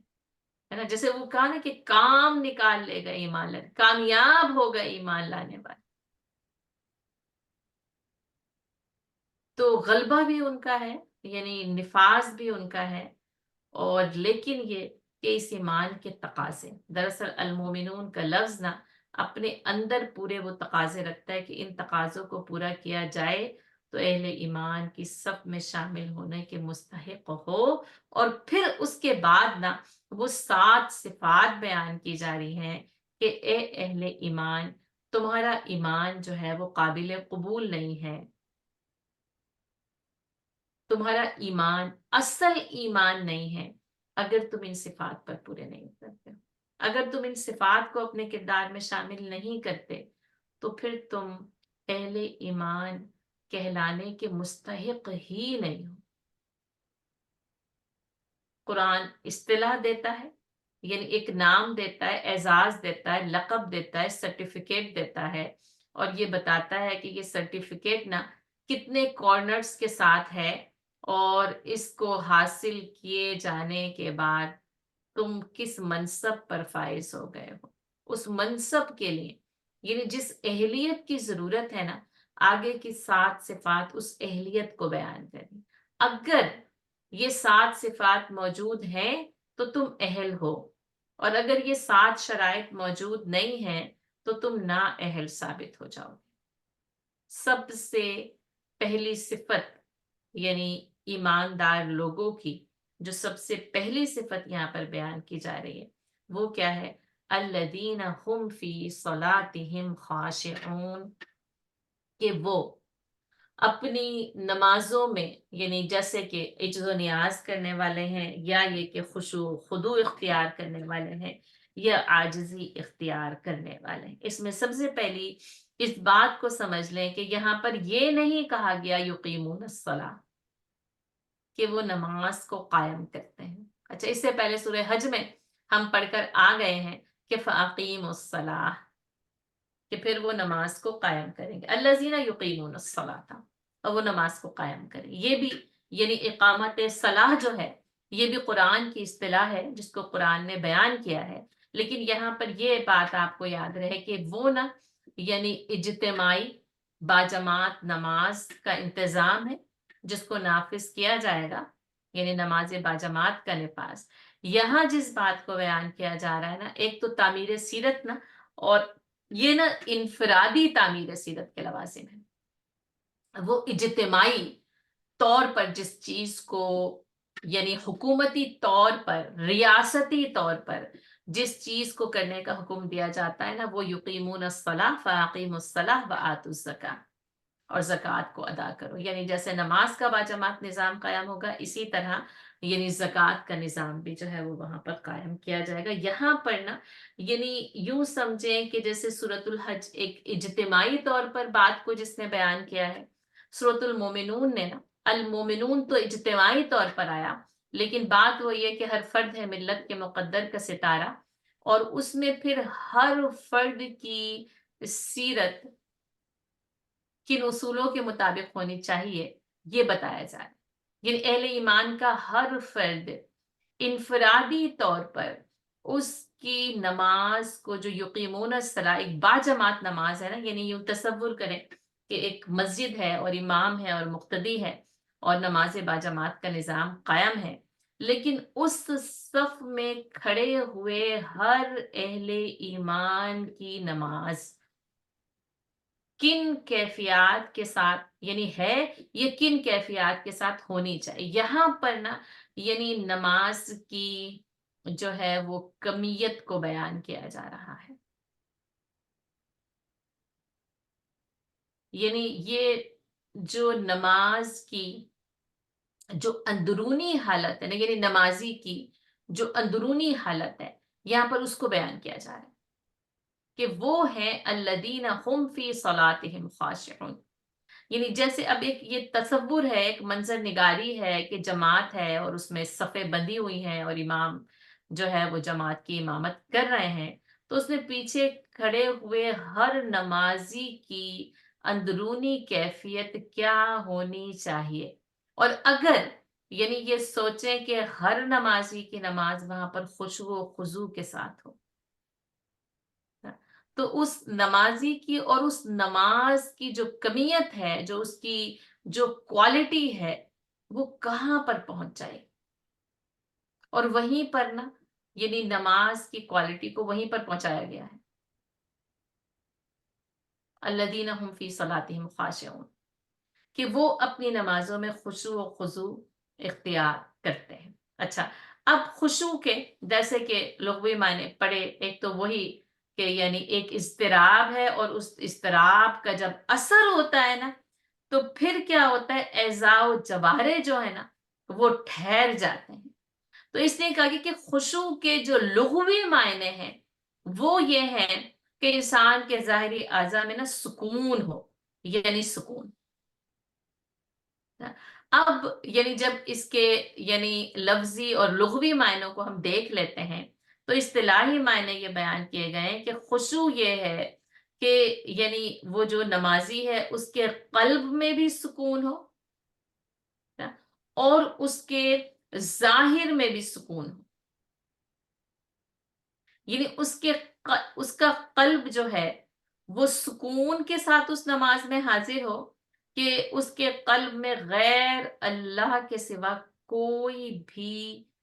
موجود نہ ہو. اچھا، اب اس کو یعنی جیسے غیر اللہ کے سوا، اس کا مطلب یہ کہ غیر اللہ کا کوئی خیال بھی اس وقت نہ اس کے دل میں موجود نہ ہو. اور جب انسان یہ سوچ کر کھڑا ہوتا ہے اور وہ اپنے دل کو غیر اللہ سے خالی کر دیتا ہے، من دون اللہ، ہم سورۃ الحج میں بار بار ہم اس کو پڑھ کر آئے نا، تو جب وہ بس صرف اور صرف اللہ ہوتا ہے، تو آپ سوچیں کہ پھر وہ جو ظاہری حالت ہوگی وہ کس درجے کی ہوگی. تو اس لیے نا ہم فی صلاتہم خاشعون، آپ یہ دیکھیں، یہ نہیں کہا گیا کہ جیسے ان کے دل میں یا ان کے دماغ میں یا ان کے جسم، بلکہ کہا کہ نمازوں کے اندر ان کی حالت کیا ہوتی ہے، خاشعون. یعنی ان کی جیسے فکر کو بھی واضح کیا گیا ہے نا، اور اس فکر کی وجہ سے ان کی جو ظاہری حالت ہے اس کو بھی یہاں پہ واضح کیا گیا ہے. اور یہ کہ یعنی جیسے پھر اس خشوع کے لیے ہمیں مختلف جو ہے وہ اقوال ملتے ہیں مفسرین کرام کے، جیسے کہ بتایا کہ ایک اصطلاحی اس کے لغوی اور لفظی معنی یہ ہیں. اور جیسے کہا گیا کہ آنکھوں کو پست رکھنا بھی خشوع ہے، ابصارها خاشعہ، اسی لیے آپ دیکھیں کہ نماز میں نگاہوں کو جھکانے کا حکم ہے. اچھا، اسی طرح جو ہے نا، یعنی خشعت الاصوات آپ کو اس کے لفظی معنی میں بتائے نا کہ آوازوں کو پست کرنا. اسی لیے آپ دیکھیں کہ نمازوں میں جو ہے وہ دنیا کی کسی بھی بات کو تو نہ کرنے کا ہی حکم دیا گیا. جب شروع میں ابتدان جب نماز پڑھی گئی تو اس وقت یہ کہ کوئی نہ کوئی کسی قسم کی بات کرنے کو روا رکھا گیا تھا. اور جیسا کہ ہمیں پتہ چلتا ہے کہ ایک صحابی آئے اور انہوں نے جو ہے وہ سلام کیا بآواز بلند، اور دیکھا کہ لوگ جواب نہیں دے رہے، تو پھر جیسے لوگوں نے جواب نہیں دیا تو کہا کہ تم مجھے جواب کیوں نہیں دیتے. اور پھر جب لوگوں نے ظاہر ہے کہ ان کو اشاروں کے ناموں میں دیکھنا شروع کیا ہوگا، تو کہا کہ تم یعنی ایسا کیوں کر رہے ہو میرے ساتھ. اور پھر یہ کہ جب نبی صلی اللہ علیہ وسلم نے نماز میں سلام پھیرا تو کہا، ان کو بتایا کہ اب نمازوں میں جو ہے وہ کسی بھی قسم کی بات کرنا، یعنی یہ کہ پہلے وہ سلام کا جواب دیے جانے کی اجازت تھی، تو کہا کہ اس کی اجازت بھی جو ہے وہ اب یعنی منسوخ ہو گئی ہے. اور اسی طرح یعنی نگاہوں کو جھکانا، یعنی اس کو سجدے کی جگہ پہ رکھنا، اور اس کو یعنی دائیں بائیں اوپر آسمان کی طرف، نبی صلی اللہ علیہ وسلم بھی یعنی نمازوں میں آسمان کی طرف جو ہے وہ نگاہ کرتے تھے. کہا شاید وہی کا شوق اور اس کا انتظار بھی، اور جیسے کہ اللہ تعالیٰ نے خود کہا نا کہ قد نرا تقلب وجهک فی السماء، ہم بار بار نا آپ کے چہرے کا آسمان کی طرف اٹھنا جو ہے وہ دیکھ رہے ہیں. تو پھر یہ کہ وہ چہرے کو جو آسمان کی طرف اٹھانا یا دائیں یا بائیں یا کسی اور طرف جو ہے وہ توجہ کرنا، وہ بالکل جو ہے نا وہ منع کر دیا گیا ہے. تو اسی لیے یہ جو خاشعون ہے نا، اسی لفظ کی وجہ سے کہ نہ تو نگاہیں جھکیں، نہ سر یعنی اٹھیں، نہ سر اٹھے، اور نہ ہی کسی اور کی طرف جو ہے وہ توجہ اٹھے، دل سے لے کر اور اظہار تک، یعنی تمام اعضاء و جوارح پر نا اس کا اثر جو ہے وہ اس انداز میں ہونا چاہیے. ابو ہریرہ رضی اللہ تعالیٰ عنہ سے مروی ہے ایک روایت کہ رسول اللہ صلی اللہ علیہ وسلم نے ایک شخص کو دیکھا کہ وہ نماز میں اپنی داڑھی سے، جیسے نماز بھی پڑھتا ہے اور داڑھی سے بھی کھیلتا جاتا ہے، تو آپ صلی اللہ علیہ وسلم نے فرمایا لو خشع قلب ھذا الخشعۃ جوارح، اگر اس کے دل میں خشوع ہوتا تو اس کے جوارح میں، اس کے اعضاء میں بھی جو ہے وہ سکون ہوتا. اور اسی طرح جیسا کہ دائیں بائیں نگاہیں کرنے سے جو ہے وہ منع کر دیا گیا، رسول اللہ صلی اللہ علیہ وسلم نے فرمایا کہ اللہ تعالیٰ نماز کے وقت اپنے بندے کی طرف یعنی مکمل، یعنی مستقل برابر متوجہ رہتا ہے جب تک کہ وہ دوسری طرف التفات نہ کرے. یعنی جب تک بندہ اللہ کی طرف متوجہ رہتا ہے تو اللہ بھی اس کی طرف متوجہ رہتا ہے، جب تک کہ وہ بندہ دوسری طرف التفات نہ کرے. اور جب وہ دوسری طرف التفات کرتا ہے تو پھر اللہ تعالیٰ بھی اپنا رخ اس سے پھیر لیتے ہیں. اور یہ کہ نماز میں جو خشوع ہے اس کے متعلق ایک اور حدیث ہے کہ نبی صلی اللہ علیہ وسلم نے فرمایا سب سے پہلے جو چیز اس امت سے اٹھ جائے گی نا وہ نماز کا خشوع ہے، یہاں تک کہ پوری کی پوری جماعت میں ایک شخص بھی خاشع نظر نہیں آئے گا، یعنی کہ خشوع و خضوع سے نماز پڑھنے والا نظر نہیں آئے گا. اس حدیث کو طبرانی نے جو ہے وہ یعنی اسناد حسن کے ساتھ جو ہے وہ روایت کیا ہے. دیکھ سکتے کہ یہاں پہ نماز کا ادا کیا جانا یا نماز کا پڑھا جانا صرف وہ مقصود نہیں، یعنی اس میں دیکھیں کہ یقیمون الصلاۃ تو ہے. اب ایسا نہیں ہو سکتا کہ اہل ایمان یقیمون الصلاۃ کے بغیر ہوں، اقامت صلاح کے بغیر ہوں، لیکن یہاں پر یعنی سیرت کی تعمیر و تشکیل خشوع و خضوع کے بغیر ممکن نہیں. نمازوں کی کمیت کو، نمازوں کی کوالٹی کو یہاں پر مخاطب کیا گیا ہے، اور یہ بتایا گیا ہے کہ اہل ایمان کی جو نمازیں ہیں نا وہ خشوع و خضوع کے ساتھ ہونی چاہیے. نہ تیری نماز بے سرور، تیرا امام بے حضور، ایسی نماز سے گزر، ایسے امام سے گزر. یعنی وہ جو نمازوں کی اصل لذت نا، نمازوں کا وہ خشوع و خضوع ہے، وہ اللہ تعالیٰ کی طرف وہ توجہ اور التفات ہے کہ اگر ان کیفیات کے ساتھ نماز پڑھی جائے نا تو واقعتاً پھر وہ نماز ہوتی ہے جو مطلوب ہے. یعنی یہ یاد رکھیے کہ مقصود اور مطلوب نا یہی نماز ہے. نماز کی اصل کیفیات کے ساتھ نماز کا پڑھا جانا مطلوب ہے. اور جیسا کہ رسول اللہ صلی اللہ علیہ وسلم نے فرمایا کہ ہر نمازی کو اس کے پڑھے جانے کے بعد اس کی نماز میں سے اس کو حصہ ملتا ہے. یعنی جب وہ اپنی نماز کو پڑھ لیتا ہے، یعنی یقیمون الصلاۃ یعنی نماز کی پابندی تو ہو گئی، نماز کے اندر جو ہے وہ کھڑے تو ہو گئے، لیکن یہ کہ ہر شخص کو نماز پڑھے جانے کے بعد اس کی نماز میں سے حصہ ملتا ہے. یعنی کسی کے لیے 10واں، کسی کے لیے 5واں، کسی کے لیے 4تھا، یعنی جیسے جو بھی اس کی نماز کی جو کوالٹی ہوتی ہے نا بس اسی کے مطابق اس کا حصہ جو ہے وہ لکھ دیا جاتا ہے. ابو داؤد، نسائی اور ابن حبان نے جو ہے وہ اس حدیث کو نقل کیا ہے کہ جب آدمی نماز کو ادا کر لیتا ہے تو اس کے لیے کسی کے لیے 10واں، یعنی کسی کے لیے 9واں، کسی کے لیے 8واں، کسی کے لیے 6واں، 5واں، 4تھا، اور یعنی کہ اسی لحاظ کے ساتھ جو ہے نا وہ اس کو جو ہے وہ دیا جائے گا اسی کے حساب سے، یعنی اس کی جیسی کمیت اور کوالٹی ہے نا اسی کے حساب سے جو ہے وہ اس کو اس کے اندر سے حصہ مل جائے گا. نبی صلی اللہ علیہ وسلم نے فرمایا کہ یعنی سب سے جو بدترین چور ہے نا، وہ ہے الذی یسرق صلاتہ، جو کہ اپنی نماز میں چوری کرتا ہے۔ نبی یعنی صحابہ کرام نے فرمایا اللہ کے رسول، کیفا یسرق صلات، آخر کیسے نماز میں چوری کی جا سکتی ہے؟ اب چوری تو وہی ہے نا، درہم دینار، کوئی چیز، کوئی جنس ہو، آخر نماز میں سے چوری کیسے کی جا سکتی ہے؟ تو نبی صلی اللہ علیہ وسلم نے فرمایا نماز کی چوری یہ ہے کہ وہ اس کا رکوع اور سجدہ اچھی طرح سے ادا نہ کرے، یعنی جیسے جب وہ نماز خشوع و خضوع کی نہیں ہوگی نا، تو وہ جلد بازی کی ہوگی، یعنی وہ ایسا رکوع کہ ابھی رکوع ہوا نہیں ہے کہ تو کھڑے ہو گئے، کھڑے نہیں ہوئے تو بیٹھ گئے، بیٹھے نہیں ہے تو جھٹ سجدے میں فوراً سجدے سے، جیسے ایک وہ جو مارا ماری کی نماز ہوتی ہے نا، وہ نماز۔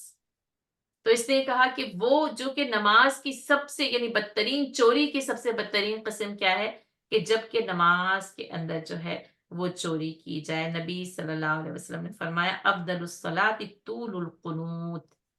کہ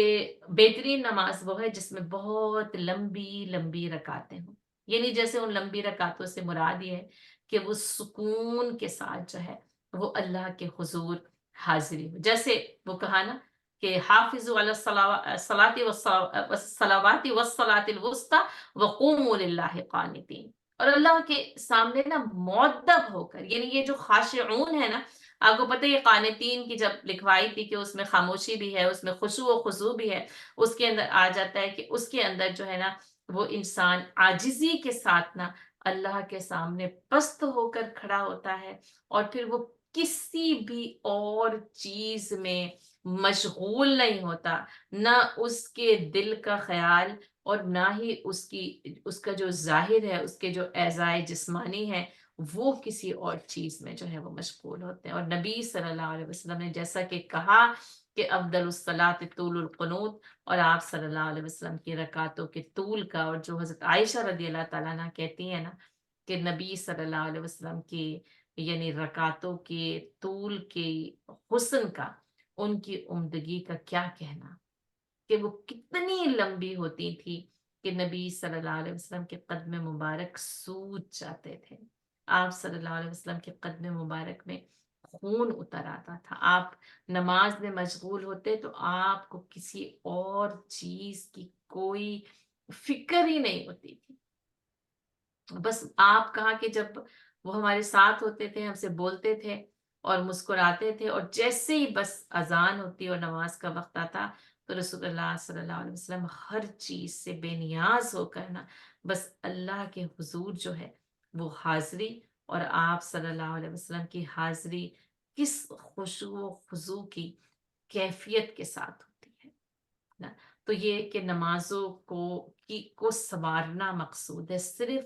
نمازوں کا ادا کرنا مقصود نہیں ہے، صرف نہ اقامت صلاح نہیں بلکہ وہ اقامت صلاح نہ خشوع و خضوع کے ساتھ ہونی چاہیے، اللہ کے ذکر اور اس کی یاد کے ساتھ، اور پھر وہی کہ یعنی وہ ایک سجدہ جسے تو گراں سمجھتا ہے، ہزار سجدوں سے دیتا ہے آدمی کو نجات، پھر وہ ایک سجدہ ایسا کروں کہ تو راضی ہو جائے، ہائے اس خواب کی تعبیر کہاں سے لاؤں۔ یہ خشوع و خضوع کی نماز مطلوب ہے، کوشش کرنی ہے، یقیناً مشکل ہے، کیونکہ بہت زیادہ جو ہے وہ ہماری مصروفیات کہہ لیں، دنیا کی لگن کہہ لیں، یا اس میں انہماک کہہ لیں، کہ ہماری نمازیں بھی نا یعنی غفلت کی نمازیں ہیں، بے حضور نمازیں ہیں، ان میں وہ طلب نہیں ہے، ان میں وہ تعلق نہیں ہے، وہ تعلق باللہ قائم نہیں ہو پاتا، جس کی وجہ سے نا ہماری نمازوں کی کمیت کا یہ حال ہے۔ تو اللہ تعالیٰ مجھے اور آپ کو خشوع و خضوع کے ساتھ بہترین نمازوں کی توفیق دے، انشاءاللہ آگے کی صفات اور اس خشوع و خضوع پہ بھی مزید جو ہے وہ ہم اپنے آگے کے جو ہے آگے کی کلاسز میں بات کریں گے۔ وما علینا الا البلاغ۔